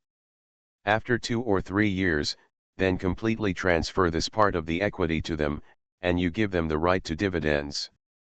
People in your company will also receive bonuses every year, so there is nothing to be jealous of. The equity is slowly released there, and it won't rot. Why are you anxious? What is the purpose of joint stock reform? What is the purpose of giving equity? It is to give people a visible future. The future is there, although it is still there. There is a bit of a distance, but everyone feels that there is a goal and you can achieve your goal. Lao Chiao said. Everyone nodded. Chu Tianlin said. Mr. Chiao is right. Mr. Chiao, you need to talk more about it today. We will all encounter this problem in the future. If you don't remind me, I may be like Zhang Chen. I will pull him down just to save trouble. After hearing what Mr. Chiao said, I finally understood that if I try to save trouble, I will probably end up causing myself a lot of trouble. Yes, Liu Bang, the founder of the Han Dynasty, said, in the end, the equity will be given away. Everyone who gets the equity will not only not say good things about you, but also scold your ancestors for dozens of generations behind your back. You messed up, it's all smelly. Yes, Mr. Chiao nodded, the joint stock reform is the most sensitive matter. Every aspect and every detail must be considered carefully. Otherwise, in the end, not only will the purpose of motivating everyone not be achieved, but you will also create a lot of enemies. Listening to Lao Chiao's words, Zhang Chen felt that his back was getting cold. Thinking about it carefully, it was really possible. Thank you Quadratic VC and Chuanlin for your rewards. Thank you for your monthly votes from Human Chair, Yins Hirong, Qingjing Liuvi 2012, and Lao Basket. Thanks for all the votes and reading. Have a good evening everyone. The Pentium Era, South to North. Author, Mei Shi Niang. Chapter 1828. Mr. Zhang, which part of the half-acre of land do you want to use for this joint stock reform? Asked Mr. Chiao. It can't be all of it. I think the Riverside Oil Painting Gallery is not suitable. Zhang Chen was right, I want to make the Riverside Oil Painting Gallery independent. From now on, I will bear the annual operating expenses of the museum and the money for acquiring collections. Others, from the Dynamic Zone to the Sky City E-Commerce Industrial Park, Liu Customization, Tuxianjiayuan Hotel, logistic spaces across the country, and all properties in Sanya are included. And you don't have a loan yet, so the company's debt ratio is very low, Mr. Chiao said. Even if you calculate the net worth, it's still a huge amount of money. I have roughly calculated this, and it should be between 80 and 9 billion yuan, Xiaofang said. How many shares are you going to keep for yourself, Mr. Zhang? Mr. Chiao asked. I did the math and found that 20% is enough, Zhang Chen said. No, this ratio is not good, Mr. Chiao categorically denied. Restructuring must draw a red line in the worst place, and cannot be too idealistic. Mr. Zhang, your attitude is very high, but to be honest, it will be detrimental to both you and the company. It's very dangerous. Every enterprise is different, and you cannot compare your own enterprise with internet companies and those high-tech companies that are growing rapidly. And you have no plans to go public yet. Your group is involved in physical enterprises, and their development is also stable. I think that physical enterprises no longer have an environment for rapid growth, but fortunately your assets are very solid. Are all real. In terms of the reform of the shareholding system, Mr. Zhang, you should be relatively conservative based on the characteristics of your group. I think a reasonable ratio is that you maintain 40% of the shares, and you must be the single major shareholder. Why? Zhang Chen asked. First, to maintain the normal operation of your Riverside Oil Painting Gallery, the annual cost is not a small amount of money. You cannot turn yourself into a poor person after restructuring. Finally, to maintain the operation of the Riverside Oil Painting Gallery, you need to sell yourself. The assets and collections may be maintained by Xiaofang's funding. Old Chiao is right, Lao Tan interrupted Mr. Chiao. In other words, you can't go too far in being a good person. Mr. Chiao nodded and continued. Also, everyone sitting here is an entrepreneur. Everyone knows that there is no democratic decision-making at all in business operations. If there is any democratic decision-making, it will be inefficient and achieve nothing. Every enterprise must have a decision-maker is the backbone of the enterprise, and can also be said to be the king of the enterprise.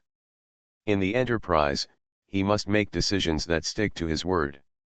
And this, in state-owned enterprises, is authorized by the major shareholders. In private enterprises, it is determined by the proportion of shares you hold in the enterprise. 40% of the equity can make your decision-making position in the enterprise unshakable. At the same time, it can also be guaranteed that without amending the company's articles of association, any major decision that is detrimental to the company will not be passed without your consent. Because the company's articles of association stipulate that the company's major decisions must be decided by the votes of shareholders accounting for 2/3 of the company's shares. 40% can guarantee that such a situation will not happen. Mr. Zhang, please don't look at it with suspicion. Let me tell you, this is very, very important. It can be said to be the ballast stone to ensure the stability of your company. It's not that I doubt the character of these people in your company. As I said before, you must draw a red line in the worst place. This is the red line. For example, is it possible that after the joint stock reform is successful, if you fail to draw this line? To draw a red line, is it possible for these people below to pass a resolution and then sell the company and divide the money? Mr. Chiao looked at Zhang Chen and asked. Zhang Chen felt that it should be impossible for these people in his company, but Mr. Chiao had already said before that this is the most extreme situation. If it is the most extreme situation, this situation, it just can happen. Zhang Chen hesitated, not knowing how to answer Mr. Chiao's question. I think it's possible. Liu Bang, the emperor of the Han dynasty, answered for him, little brother, not everyone has your ambitions. They focus on the enterprise and want to make the enterprise bigger and bigger. Everyone will get their share. The shares range from tens of millions to several million. At this time, as long as someone makes an offer, someone will definitely want to sell the shares in their hands.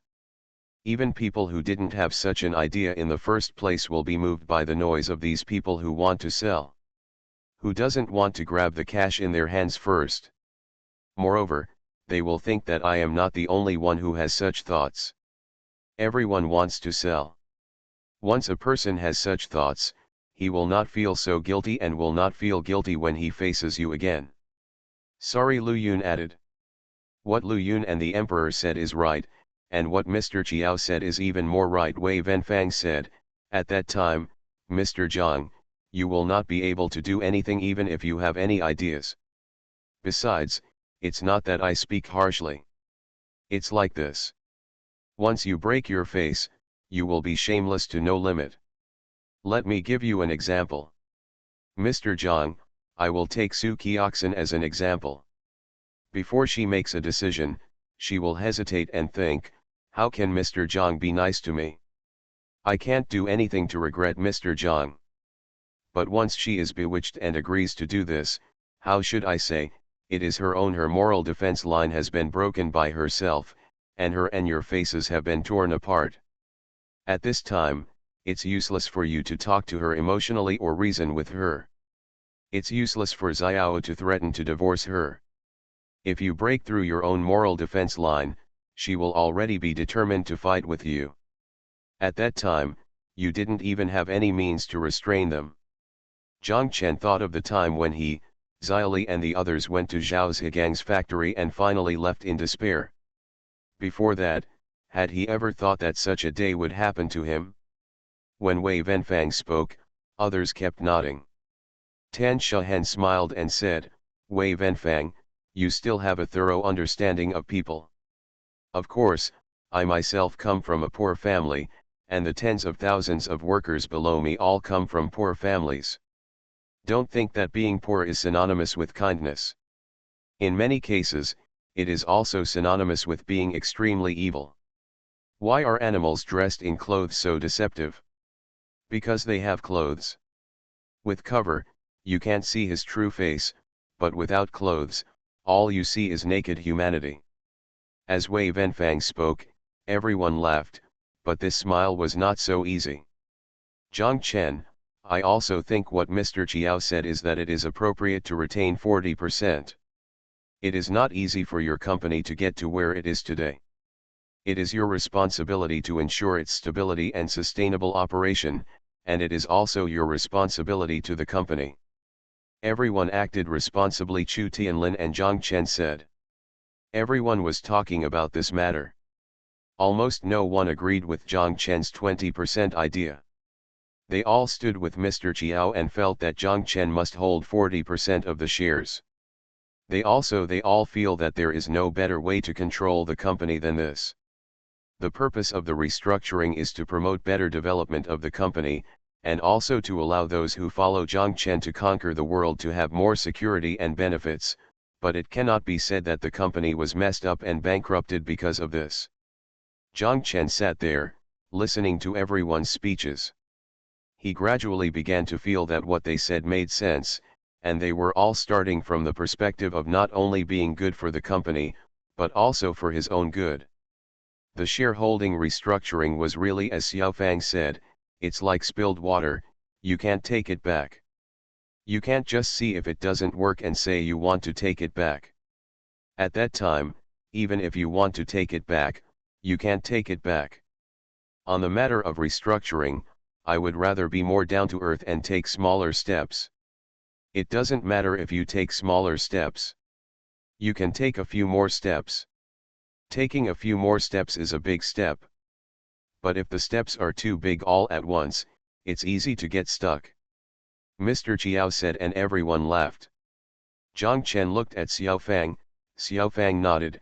Zhang Chen said, okay, then I will listen to everyone's opinions and retain 40% of the company's shares. Okay, first step, we have confirmed the two most critical points of this joint stock reform. One is the scope of participation in the reform, and the other is the proportion of shares that can be distributed to everyone. These two major prerequisites have been confirmed finally. The next step is the specific steps and operation methods. Mr. Chiao looked at Zhang Chen. Zhang Chen nodded. Mr. Chiao continued. These are also very critical. Don't mess up even a step. If you mess up, it will not only affect the effect of the entire reform, but may also lead to chaos. The general principles of reform should be open, transparent, and have a timetable. Everyone can expect that by that time, he will definitely become a shareholder of the company, instead of getting a blank check. The entire reform, the plan, everything, is put on the table, without being allowed to operate in the dark, leaving no room for whispers in private. The waiter came in and whispered a few words in Tan Shahan's ear.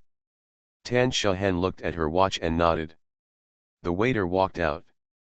Tan Shahan patted her hands gently and said to everyone, "It's almost time, let's have lunch first."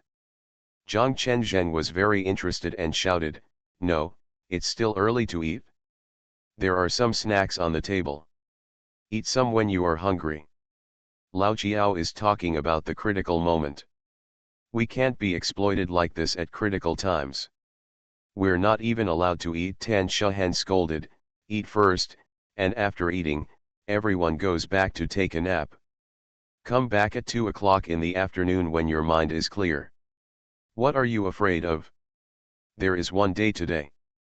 If there is not enough time in the afternoon, we can continue in the evening, even if it lasts all night, we can discuss your matter and come up with a result."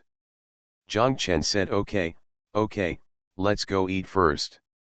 Everyone stood up laughing. "Thank you Tin Soldier for the reward, 2 fishes, 1 above and 1 below, third from top to bottom." "Thank you to Tin Soldier, Ye Buzzan, Adam 326, Dragon, Major 7, Huhu, Yufwiahu, SDS, and Captain Jim for your monthly votes. Thanks for all the votes and reading. I wish you all good health. The Pentium Era, South to North. Author, Mei Shi Niang. Chapter 1829. After lunch, everyone did not go back to take a nap as Tan Shahan said. Instead, they went to the hotel's activity room to play table tennis. Han Emperor Liu Bang and Lin Shuwen called table tennis billiards, and everyone else laughed when they heard it. Get up, Lin Shuwen said, in Taiwan, this is called billiards. There are 2 tables, everyone is divided into 2 groups, one group has 1 table. Everyone takes turns playing, 6 points per game, 3 games are best, the winner continues to occupy the table and accepts the challenge, the loser surrenders, and it is the next one's turn. Soon, Lao Tan and Lu Yun occupied 2 tables for a long time and became the winning generals of each group. When the teams were divided, Chu Tianlin consciously did not go to the group with Lao Tan, but went to the group of Lu Yun, Zhang Chen, and Wei Venfang. It's not fair, Wei Venfang shouted, Sister Tianlin, you need to go to that table to see if old Tan will lose. Everyone laughed and said it was a good idea. They rushed Chu Tianlin to Lao Tan's table. Lao Tan quickly shouted. Then I will definitely lose. Still like this, let Lu Yun come over and Lu Yun and I will fight. Everyone thought that Lao Tan's alternative plan was good, so they coaxed Lu Yun to come over. Lu Yun was not polite and went over to compete with Lao Tan. Unexpectedly, the first 2 games between the 2 were 1-1. Everyone stopped playing and gathered around to watch the 2 of them play. Zhang Chen said. Let's start over again. 21 points. It's still best of 3. I'll be the referee. Lao Tan glared at him and cursed, do you want to tire us to death? Zhang Chen smiled and said, you don't have to fight and just admit defeat right away. The other people followed suit, and Lao Tan and Lu Yun became serious. They took off their coats and started to compete. Both of them were very good at playing. The ball was pinging back and forth on the table, which dazzled everyone. Only then did everyone realize that when Lao Tan and Lu Yun played with them earlier, they had already given it to them and did not use it at all. His true abilities were revealed at this moment when he met his opponent in chess. In the first game, Lao Tan won the game 21-16. In the second game, Lu Yun regained the game 21-15. In the third game, the 2 started a fierce battle. It was also a hard battle and they scored 11. A draw of 15, a draw of 18, and finally a draw of 20, 21, 22, and 23. Then Lu Yun scored 2 points in a row. Lao Tan fell short and won 25-23. Defeated. Lao Tan stood there panting and kept saying, I can't do it anymore, I can't do it anymore. I haven't played for a long time and I can't do it anymore. Chu Tianlin said, it's not that you can't do it, it's that Lu Yun is too good. Lao Tan looked at Lu Yun, still a little unconvinced, and said, Lu Yun, why are you so good at playing? When I was young, I was the runner-up every year at our base. Who was the champion that year? Lao Jiao asked. Our commander, I don't dare to defeat him. If we do, he will lose his temper, Lao Tan said, and everyone laughed. Lu Yun said, when I was young, I was on the Peking University team. No wonder, not only others were convinced, but also Lao Tan. By the time the ball was played, it was almost 2 o'clock. Lao Tan and Lu Yun were already soaked to the skin. They wanted to go back and take a shower first. The others would go directly to the conference room from here. Everyone entered the conference room and sat down in their morning seats. The waiter had already tidied the coffee table, added new fruits and snacks, and changed the cups. As soon as they took their seats, the waiter immediately served them tea and drinks. Coffee, then exit out the door. Zhang Chen asked Lao Jiao to continue what he had said in the morning. Lao Jiao said yes, but he kind of forgot what he had said in the morning. He picked up the cup, held the lid with 2 fingers of his right hand, and used the lid to scrape the water floating on the water. Tea leaves, he was thinking while scraping. After a while, he took a sip of tea, put down the cup, and said to Zhang Chen, "In your company's joint stock reform, you don't want to follow others' footsteps, but you should base it on your own reality. Don't engage in full shareholding like many companies. Others have full shareholding, and some are from state-owned enterprises. Those who have been restructured have to do this, and some are high-tech enterprises. Even the workers in the workshops are very important and need stability. Holding shares by all employees can of course motivate employees, but if it's not done well, everyone will be the boss. All your industries are traditional industries. The characteristic of lower-level employees is high mobility of personnel. You can't let all your waiters, workers on sewing machines, and loaders in logistics spaces hold shares individually. To be honest, you can't give them much. When they really want to leave, they don't care and just go ahead. But if they start fighting with you over this, it will annoy you. It's really unnecessary. To put it bluntly, they don't deserve it. They don't deserve what you do. This is true, I know it very well, Wei Wenfang said. Many times, they are unreasonable. No, they are trying to be unreasonable with you. For example, our company stipulates that if you resign voluntarily, when you resign, if it is less than a month, the salary will be calculated on a daily basis, but the bonus for these days will be lost. Everyone knows this rule, but everyone who leaves doesn't come to you and make a fuss about it. You tell him that it's in the company regulations and the employment contract, but it's useless. He doesn't care about you. He just thinks that this is my money. If you want to give it to me, you must give it to me. If you don't give it to me, I will break up with you. No, anyway, I no longer work here, and later on, I became more and more skilled. When he resigned, he agreed to everything you said to him and asked you to pay him your salary as soon as possible. After the salary is paid, it's annoying to come back and argue with you about the bonus. If you agree, there will be nothing you can do later. If you don't agree, he would rather not find a new job and spend every day if you come here to make trouble. It's useless if you make trouble with the manager. If you don't find it with the general manager, go to me or Wu Zayawai. This guy Wu Zayawai found it troublesome, so he secretly took out the money from his wallet and gave it to him, telling him not to tell anyone else.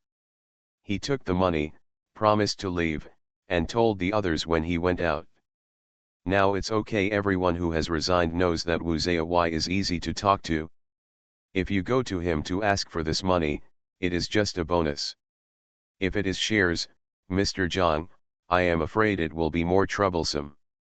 Wei Wenfang chattered, and everyone shook their heads with a wry smile. They were all business people, and no one had ever encountered similar things. Mr. Chiao was right. My suggestion is that you should go to the supervisor level at most, and it should be combined with the number of years. For example, only supervisors with more than 3 years of service can have them. A supervisor who has been with you for 3 years is relatively stable. Now, we can allow him to become a shareholder of the company, and those who have not reached this age can also be encouraged to continue working in the company. Before Zhang Chen said anything, Xiao Fang said, yes, I will consider this when drafting the document. Also, your entire restructuring can be divided into 3 steps and completed in 3 years. I said this morning, don't be anxious, just go slower. If you go slower, you can make up for it. If you go faster, you can retreat if you want to. Coming back will be even more difficult. As Mr. Chiao spoke, everyone in the conference room nodded, and Zhang Chen followed suit. He felt that Lao Chiao had made this very clear in the morning. Mr. Chiao continued, how to proceed with these 3 steps? First, Ask a third-party evaluation agency to evaluate your company, and publish the evaluation results within the company to let everyone know that the company is now so valuable. The total assets are tens of billions, and the net worth is 8 to 9 billion, making everyone very clear about the company's financial background. At this time, if you announce the decision to carry out joint stock reform of the company, you will set the big goal and whet everyone's appetite. Then in the first year, you will first implement the joint stock reform of the company's core management layer. Take out 10% of the group's shares and let the management subscribe in the proportion allocated to them. Subscribe? Zhang Chen asked. Of course I subscribe, Mr. Chiao said. Why, you still want to give it away? Let me tell you, if you give it away, it will do the most harm to people. Even the cleaning staff who cleans your office will not accept it.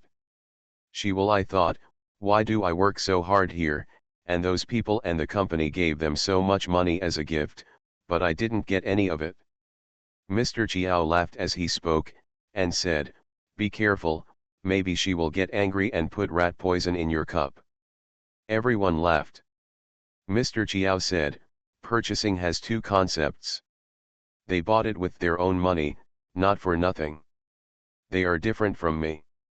It is because of their different positions that they have the right to buy. If you are not convinced, you can also strive to be a supervisor. Once you become a supervisor, you will also be qualified.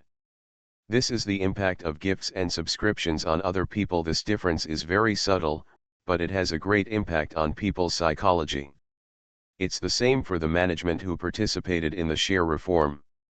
If you give it to them as a gift, they think it's something that fell from the sky and won't cherish it. If you let them spend their own money to buy it, the feeling will be different. They feel that they have real money. Only by investing in this company will he feel that this company is his own, and he and the company will feel that he and the company share the same fate. Of course, you can let them buy shares based on the company's net worth. This is a big bargain for them. The stocks we buy in the stock market, but with a price-to-earnings ratio of dozens of times, are original stocks. That is, if you don't buy them at net value, if you sell them at net value, isn't it still a good deal for them? Yes, based on the net worth, it is indeed very reasonable. Lu Yun just came in from the door and said after hearing Mr. Chiao's words. But there is a problem here, Zhang Chen said. Old Chiao, you said earlier that if you give us 10%, our company's net worth, even if it is 10%, would cost 89 billion. They just want to buy it? Where can I get so much money? Mr. Chiao did not answer immediately, but looked at Xiaofang with a smile and asked, Xiaofang, what do you think? This can be arranged financially. Xiaofang and Zhang Chen said, let them pay 10% in cash first, so the total is 89 million. Based on their income in the past 2 years, this is something they can afford. Within the scope, there are still 90% of the purchase price, which is recorded in the account, which is regarded as what they owe the company, and can be repaid with half of their shareholder dividends every year. This is a good idea, Tan Shahan shouted. Mr. Chiao said, in this way, they actually paid out 10% of the cash and obtained equity worth 10 times. Moreover, your equity actually corresponds to the company's net assets. Even with such conditions, none of them are enthusiastic about subscribing. Mr. Zhang, do you think they still have confidence in the company? If it were me, I would buy it even if I borrowed money from everywhere, Lin Shuwen said. Liu Bang, the emperor of the Han dynasty, also said, this method is indeed good. They have become shareholders of the company without any burden. The company has also increased in value, and they have also benefited. Moreover, in order to make more dividends every year, they will work harder. The earth works, don't you think? Everyone sitting there nodded. Thank you. Hu, Dao Duwen, Traveler Ye Buzan, Book Friends 2021116121915804, Book Friends 201809062232049344 for your monthly votes. Thanks for all the votes and reading. Have a good evening everyone. You are listening to Novels at Bless Up channel. Wish you happiness and luck. Please subscribe to receive new novels. How do you feel about this novel? Please like and leave a comment. The Pentium Era, South to North. Author, Mei Shi Niang. Chapter 1830. After everyone discussed for a while, they stopped and waited for Mr. Chiao to continue. Mr. Chiao picked up the teacup and took a sip of tea. He continued. What I mentioned above is the first step. Mr. Zhang, you will be fine if you take this first step well this year. The first step involves only a small number of people, and the equity is only 10%. The most important thing is this group of people. They are all the core members of your group. If there are any problems, you can communicate and further modify and improve the plan so as not to cause major instability within the company before the second step is implemented. With the joint stock reform at the core level in place, it can be said that half of your entire plan is completed. The joint stock reform at the core level is a top priority for any company. By next year, everyone will understand the content of the equity restructuring, and their expectations have increased, which means that the company's equity will be more important in everyone's eyes. At this time, you can take the second step, which is to expand the scope of the equity restructuring. Expand to the middle level, that is, the department manager level. The number of people involved will be much larger than the first time, and the situation will be more complicated, but with the experience of the first time, you are not afraid. Another thing is that at this time, the restructuring of your core management has been put in place. The company is also their company. They will help you in the middle and act as a buffer. As long as the core management is stable, no matter how chaotic it is, the entire group will not be in chaos, and the core level will be fine too. Use your own experience of participating in the shareholding reform to convince those below. This is why we need to proceed step by step. While doing the second step, you still have time to make adjustments to the first step. For example, for some people whose allocation ratio is obviously too small, you can increase the ratio appropriately at this time. In the third year, the next step is to carry out the joint stock reform of supervisory level managers and some key positions. This is a matter of course and not difficult. But you must remember not to complete all 60%. There will be new people coming in behind you, so you need to reserve some space. Within the group, you can set up an employee stock ownership meeting and elect a few representatives as representatives of the employee stock ownership meeting. These representatives can replace all employees and appear in the industrial and commercial information changes according to their total shareholding ratio. In the list of shareholders, they hold all the shares of the Employee Stock Ownership Association on their behalf. You can't possibly say that everyone should be listed in the industrial and commercial information. It's impossible. The upper limit of shareholders of a limited liability company is 200. The number of everyone you participate in this share reform will definitely exceed this limit. The only way is to use employee representatives to hold employee stock ownership meetings on their behalf. If you complete these 3 steps in 3 years, your group's entire joint stock reform will be completed. In a word, don't be impatient and think more about the difficulties. Things like this that involve everyone's vital interests must be done. Be careful. There are many people and many things that you cannot imagine. You are young and may not have experienced it. Lao Tan should know that in the public sector like we used to, everyone usually laughed and called each other brothers and sisters. They were all good friends and brothers. But when it comes to the salary increase and housing allocation, the atmosphere it's different. All the friends and brothers are gone. What's left is bayonets to the sword, and swords to the bones. That's how people are. When you really start to carry out joint stock reform, Mr. Zhang, you may find that some people you thought you were familiar with suddenly become unfamiliar. You will often feel like this. Really, Boss Zhang? When Mr. Chiao was talking, Zhang Chen thought of Zhao's Hailong again. He thought that maybe he would be someone he was unfamiliar with. Okay, Mr. Zhang, I've finished what I have to say. Now let's talk about your thoughts. After Mr. Chiao finished speaking, he smiled politely at everyone. Tan Shahen said, Old Chiao, you are the expert. After you have finished speaking, we have nothing to say. After listening to it from morning to afternoon, I personally think what you said is very comprehensive and also it's very accurate, especially the saying that I would rather walk slower and take a few small steps to accumulate a big step. I think it is a very good reminder. Yes, Zhang Chen, your group's joint stock reform is different from the general company's preparation for listing. There is a time limit for listing, and there are external pressures. It is impossible to go slower. Even if you want to, investors will not allow it. Your group without such restrictions and pressures, you can do it calmly, and don't push yourself into a corner, let alone force yourself into a dangerous situation. Lu Yun said from the side, and everyone laughed. Next, people in the conference room started talking. Although their discussions were not as systematic and concise as Mr. Chiao's, everyone's opinions were more fragmented, but the more they talked, the more detailed and specific they became. Zhang Chen kept writing down everyone's opinions in a sketchbook. When he wrote down, he used a pencil and did not write his name. Instead, he drew the person's head in the upper left corner of the sketchbook, and then forwarded and reversed it.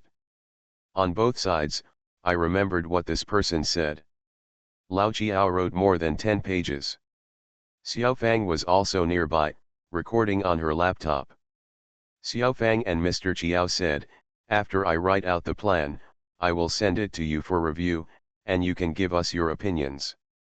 Lao Chiao smiled and said, you still need my advice? You are also an expert. You have promoted many companies to go public, and you still don't understand? And Mr. Lu and Director Tan, aren't they both experts? Xiao Fang smiled and said, it's different. That's another company. They can do it carelessly. But this one can't be done. You can't bear to part with it, right? Lao Chiao joked. No, Xiao Fang said quickly, this step must be taken sooner or later. How should I put it? When I am in other businesses, all I see are names. For this one, I will write a name and think it's the specific people who get up. Xiao Fang is afraid of her own authority. Lu Bang, the emperor of the Han dynasty, said. It's really like this. If it weren't for Mr. Chiao's guidance, I would have been lost. Zhang Chen intervened. Lu Bang, the emperor of the Han dynasty, asked, what now? Now, Zhang Chen scratched his head and said, now it feels a bit troublesome. It turns out that there are so many things to do about the joint stock reform, and it will take 3 years. Do you think you can paint in one go? Tan Shahen scolded. Okay, then I'll take my time, Zhang Chen sighed and said. At the end of this meeting, Xiao Fang invited an evaluation company from Shanghai to conduct a dragnet-style evaluation of the entire Banmuishan group. She asked Zhao Jingjing to accompany them to various parts of the country. During this time, she herself, the financial center of Muishan Group, is waiting to help Zhao Jingjing handle some things. While replacing Zhao Jingjing, Xiao Fang wrote out the entire joint stock reform plan for half an acre field and showed it to Zhang Chen. Zhang Chen thought there was no problem, so he sent it to Lao Chiao, who agreed after reading it. Very good, just do this. This joint stock reform has determined that the core management personnel of Banmuishan Group are Hagan, Zhao Jingjing, Hui Huan, Xiaomi, Cao Minfang, Ji Yiling, Su Qiaxin, Xiali, Huo, and Xiao. 2 people, Xiao Fang and Zhang Chen, were hesitant when they were discussing. One is Xiao Wan. Zhang Chen and Xiao Fang said that in terms of qualifications, Xiao Wan is very senior. She is second only to Xiali and more senior than anyone else. Your sister and I are still running a stall in Sijiking. She was the salesperson when we founded the company, and she was there when we established the company. Later, she took over from Xyli and became the manager of the Yan'an Road store. You said Xiao Wan, should she also be put on the first list? Zhang Chen asked Xiao Fang. Xiao Fang thought about it for a long time. She also felt that this was a problem, but in the end, Xiao Fang said no. This time it was a reorganization of the core management.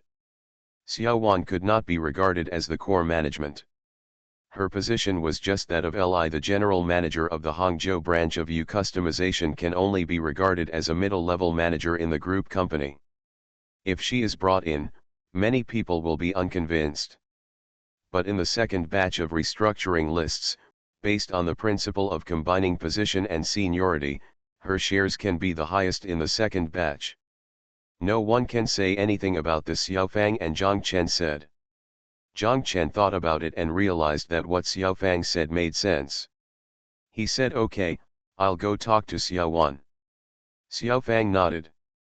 There is another one, Zhao Xian. Zhao Xian is the curator of their Riverside Oil Painting Gallery. Riverside Oil Painting Gallery is not within the scope of this joint stock reform. Zhang Chen wondered if Zhao Xian could be taken out alone. Put it into the group to participate in the joint stock reform. Xiao Fang still thought it was inappropriate. She said, after the Riverside Oil Painting Gallery becomes independent, it will definitely move in the direction of professionalization. As a curator and a professional, you can increase Zhao Xian's salary and income, even better than what they are now. The salary of the group vice president is still high, but she cannot be included in the group's ranks. In that case, she is just holding the shares and paying dividends. She is not actually in the Banmuishan group. If her name is not justified, other people in the group will also have ideas, Xiao Fang said. Zhang Chen thought that this was right. Since the Riverside Oil Painting Gallery was going to be independent, it had to be more independent. Zhao Jingjing accompanied the appraisal company and traveled all over the world for more than a month, conducting on-site inspections of every branch and asset of their Banmuishan group. The final appraisal report showed the net worth of their entire Banmuishan group, and the small Fang's initial estimate was about 8,735,656,300 yuan. 1 yuan of net worth corresponds to 1 share. Zhang Chen and the others split the entire Banmuishan group into 8.73565630 shares. This time, they took out 873,300 shares. 565,630 shares were released to the core management of the group. Everyone was very happy when they heard the news that the entire group was going to carry out shareholding reform. They went back to raise money and fully subscribed for the shares allocated to them. Only Xiao Wu and Su Qiaxin were the only two people. Because they had to subscribe for two people's shares, even if they only needed to pay 10%, it would cost nearly 20 million in cash. They don't have that much money. Of course Zhang Chen knew that he was going to lend Xiao Wu some money privately. Tan Shehen knew about it. She told Zhang Chen that you can't lend this money. You can lend it to them. Why can't you lend it to other people in the company? If you lent money to all of them, wouldn't it turn into a gift in the end? What should we do? Xiao Wu and Su Qiaxin don't have that much money, Zhang Chen said. Tan Shehen rolled her eyes at him and cursed, do you think the person standing in front of you is a dead person? You can't borrow it, but I can lend it to them, so no one has anything to say. Zhang Chen laughed, I forgot that Xiao Wu also has a sister who is a rich woman. Zhang Chen felt that what Tan Shehen said made sense, so he asked her to make arrangements. Do you think I'm the only one? Lao Tan and sister Tianlin, they also lent money to second-hand people, Tan Shehen and Zhang Chen said. Zhang Chen shouted, it's impossible. After all these years, the idiot should have this money himself, but he doesn't need it now. Zhang Chen almost blurted out, he doesn't need to go to Ding Dong every day now, but he stopped talking. Tan Shehen looked at him and sighed, she said. If it weren't for the need for money to buy shares this time, even Lao Tan wouldn't know that the second-rate guy has been sending money to their village every month for so many years, asking the village to distribute it to the lonely elderly people. He said that when he was a child, he also, after eating their meals and building bridges and paving roads in the village, he also sent them money as if he was a big boss. Really? I really didn't know this. Zhang Chen was also surprised and shouted. Are you surprised? Even though the idiot has a bad mouth and looks careless, he is much more reliable than some people, Tan Shahan said. Zhang Chen knew who some of the people Tan Shahan was talking about, so he stopped ringing. The company's employee stock ownership meeting was immediately established, and they elected Hagen, Ji Ling, and Xiao Li as representatives. The entire joint stock reform of the core management of Ben Muishan Group, starting from the evaluation, took only 50 days to complete. It was very smooth. The whole process was always carried out with everyone smiling, and there was no problem. Mr. Chiao mentioned the scene of bayonet meeting and knife meeting bone. This made Zhang Chen feel very relieved. After receiving the changed company articles of association, he breathed a long sigh of relief. This step has finally been taken, and it seems that I have taken it quite right and well. Thank you for the reward of 2 fishes. Thank you Wei Lanking, book friends 201910081504469959, how can we not have the same name, humorous tribe, chocolate is so sweet, hydrogen oxide disinfection knowledge bureau, atom 326, sand dust mood, looking for plum blossoms, Yuengzi, SDS, void and broken dreams, monthly votes for WXD 121, The Fish Eating Brother, Captain Jim, and book friend 1611222135011799. Thanks for all the votes and reading. I wish you all good health. The Pentium Era, South to North. Author, Mei Shi Niang. Chapter 1831. Sun Xiangyang graduated from the Hangcheng Police Vocational College. With the help of Zhou Ruyi's father, Zhou Bin, he was officially recruited into the Hangcheng Changqing Police Station and became a policeman. Director Zhou's help this time is still very powerful, because although the Hangcheng Police Officer Vocational College has the name of a police officer, it was founded by the Provincial Department of Justice and trains judicial police and prison guards, not public security officers. Sun Xiangyang, it was not easy to get into the police station. Sun Xiangyang was very grateful to Uncle Zhou from the bottom of his heart. He also cherishes this job. Zhang Xiangbei came back from the United States as soon as his school was out for the summer vacation. The day he came back happened to be Sunday, because it was getting closer and closer to the opening of the Yongcheng International Street Theater Festival. Xiangnan was very busy and had to work overtime on Sundays, so he didn't have time. Pick him up at Shanghai Hongqiao Airport. She called Zhou Ruyi, and Zhou Ruyi drove up and called Sun Xiangyang.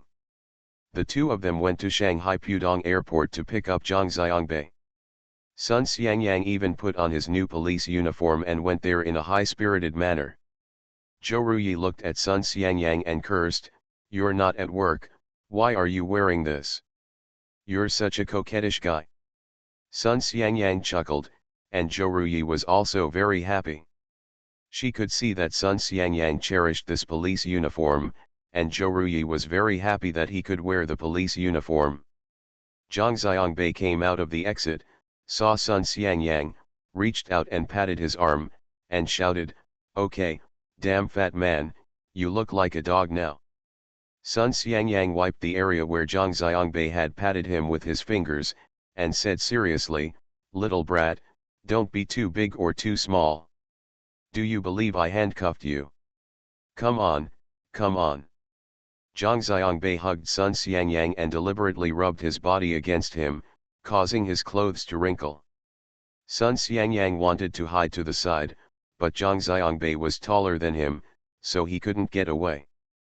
Zhou Ruyi stood on the side and laughed. After ravaging Fatty Sun enough, Zhang Xiangbei let him go. Sun Xiangyang quickly grabbed the hem of the police uniform with his hands and stretched it hard, Trying to flatten the clothes.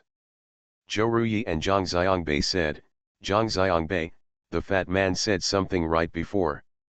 What are you talking about? Zhang Xiangbei asked. You little brat, you are the only brat who is still in college. Zhou Ruyi said. Zhang Xiangbei glared at her, and Sun Xiangyang kept nodding beside him. Yes, yes, one sentence is worth 10,000 sentences, and every sentence is the truth. Are you so self-proclaimed? Zhou Ruyi asked Sun Xiangyang. You, I mean you, everything you say is the truth, Sun Xiangyang said. Zhou Ruyi smiled proudly. That's pretty much it? The three people got in the car, and Zhou Ruyi asked, Zhang Xiangbei, that damn Zheng Xingxin, won't you come back this time? I asked about it, and she said it's not interesting to come back. It's better to save the air ticket money, Zhang Xiangbei said. She must be hiding from her parents, Zhou Ruyi said. You think, what's the point of being like her parents, who were so tight on her when she was studying? As a result, as soon as the child went out, she wanted to get as far away from them as possible. Well, I won't even come back. I think this damn thing won't return to China even after graduation. Yes, we have already negotiated to go to Google. They have now included her in some plan and started to support her, Zhang Xiangbei said. I knew it, Zhou Ruyi sighed. Maybe her parents are very proud of it, Sun Xiangyang said. Zhou Ruyi shook her head. Anyway, I can't understand her parents. Hell, when she was studying, her parents also looked down on me and told Zheng Xingxin not to play with me. Damn it, Grandma. Is there still this matter?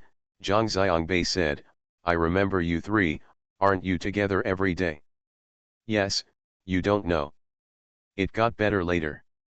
When we were in the third year of junior high school, there was a period of time that Xiang Nan and Zheng Xingxin didn't dare to tell me. But when I saw her mother, I could feel it and wrote down with contempt. It's in Teacher Ding's face. I'm not an idiot, Zhou Ruyi scolded. Everyone has his own ambitions. I think Zheng Xingxin also likes the United States very much, Zhang Xiangbei said. Anyway, I will come back after graduation. I know. Zhou Ruyi drove the car, looked up at Zhang Xiangbei, who was sitting in the back seat with Sun Xiangyang, and said with a smile. Not only after graduation, you want to go directly to Yongchen now, and you don't even want to go back home, right? Who said that? Zhang Xiangbei said quickly. Don't think of me as an idiot, Zhou Ruyi said. Do you think I don't know about you and Xiang Nan? And me, Sun Xiangyang said. When you came out of the exit earlier and saw that it was us and not Xiangnan, the disappointment was written on your face. You know, Zhang Xiangbei, Zhou Ruyi said, damn it, we are totally hot-faced. What a cold ass, fat man. Sun Xiangyang chuckled, and Zhang Xiangbei shouted, stop the car, my butt is already warm from sitting on it, now I'll warm it up for you. Get out, Zhou Ruyi cursed. After driving forward and to the right for a while, Zhou Ruyi asked, Zhang Xiangbei, let me ask you, can we go directly to Yongcheng from the Beltway without entering the city? Of course Zhang Xiangbei was thinking about it, but he was embarrassed to say it. Just as he was hesitating, Zhou Ruyi scolded, what a beautiful idea. I told Xiang Nan that you are not allowed to go to Yongcheng today and must go home. Zhou Ruyi said and looked up in the rearview mirror. She saw a disappointed face on Zhang Xiangbei's face, pursed her lips and smiled, and she said. But there is good news. When we have dinner in the south, we will come to Hangzhou from Yongcheng. Are you satisfied, Zhang Xiangbei? Zhang Xiangbei chuckled. They entered the service area in Jiashan, refueled, ate Jinyun pancakes and wontons, and were ready to hit the road with bulging bellies.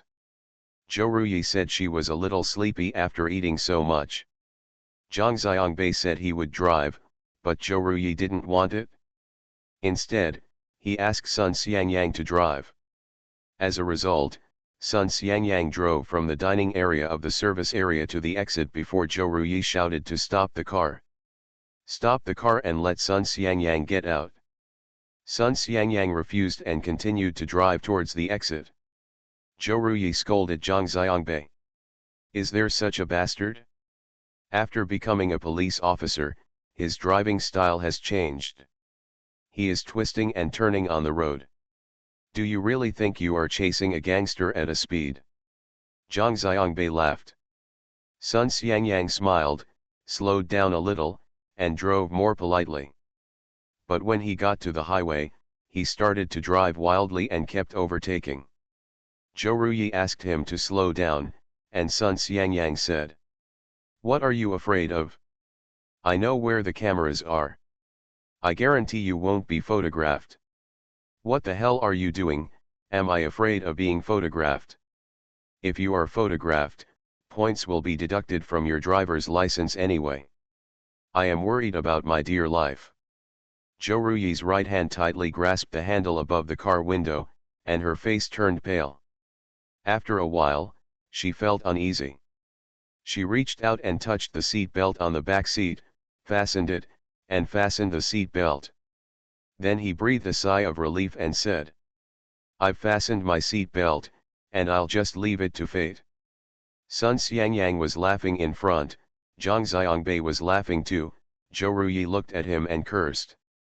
"If you don't hurry up and fasten your seat belt, this bastard is crazy. You deserve it. No one asked me to drive in front of you, but you refused, so you insisted on letting the fat man drive." Zhang Xiangbei cursed.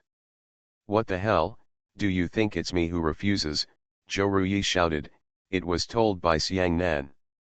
She said that you got off the plane and the jet lag hasn't reversed yet. I must not let you drive. If I let you, she just turned against me. Fasten your seat belt. I don't care if something happens to you, I am responsible for Xiang Nan." Zhou Ruyi said that she was going to help Zhang Xiangbei fasten his seat belt, and Zhang Xiangbei quickly put it on himself. Sun Xiangyang looked at them in the rearview mirror and asked, "Have you fastened it?" "Fasten it and let's start." Phew. Where to escape? As soon as Sun Xiangyang stepped on the accelerator, the car sped out, and Zhou Ruyi screamed loudly. The car drove to the parking lot of Splendid Home and parked. After getting out of the car, the first thing Zhou Ruyi did was to hit Sun Xiangyang. Sun Xiangyang laughed, stretched out his hands, and held Zhou Ruyi's two fists. Zhou Ruyi kicked them with his feet. Sun Xiangyang couldn't avoid it and was kicked by her. He quickly let go of her and ran away. Zhang Xiangbei looked on and laughed, and said, "You two are fighting so much that sooner or later your feelings will come out." "Me and him?" "Bah," Zhou Ruyi scolded, "I'm still afraid of being crushed to death by him." Zhang Xiangbei asked with a smile, "Have you tried it? Were you overpowered by him?"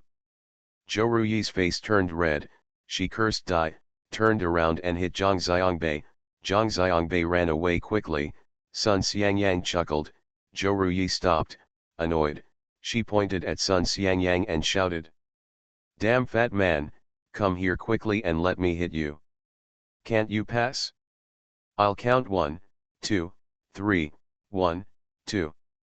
Sun Xiangyang hesitated, but still walked over.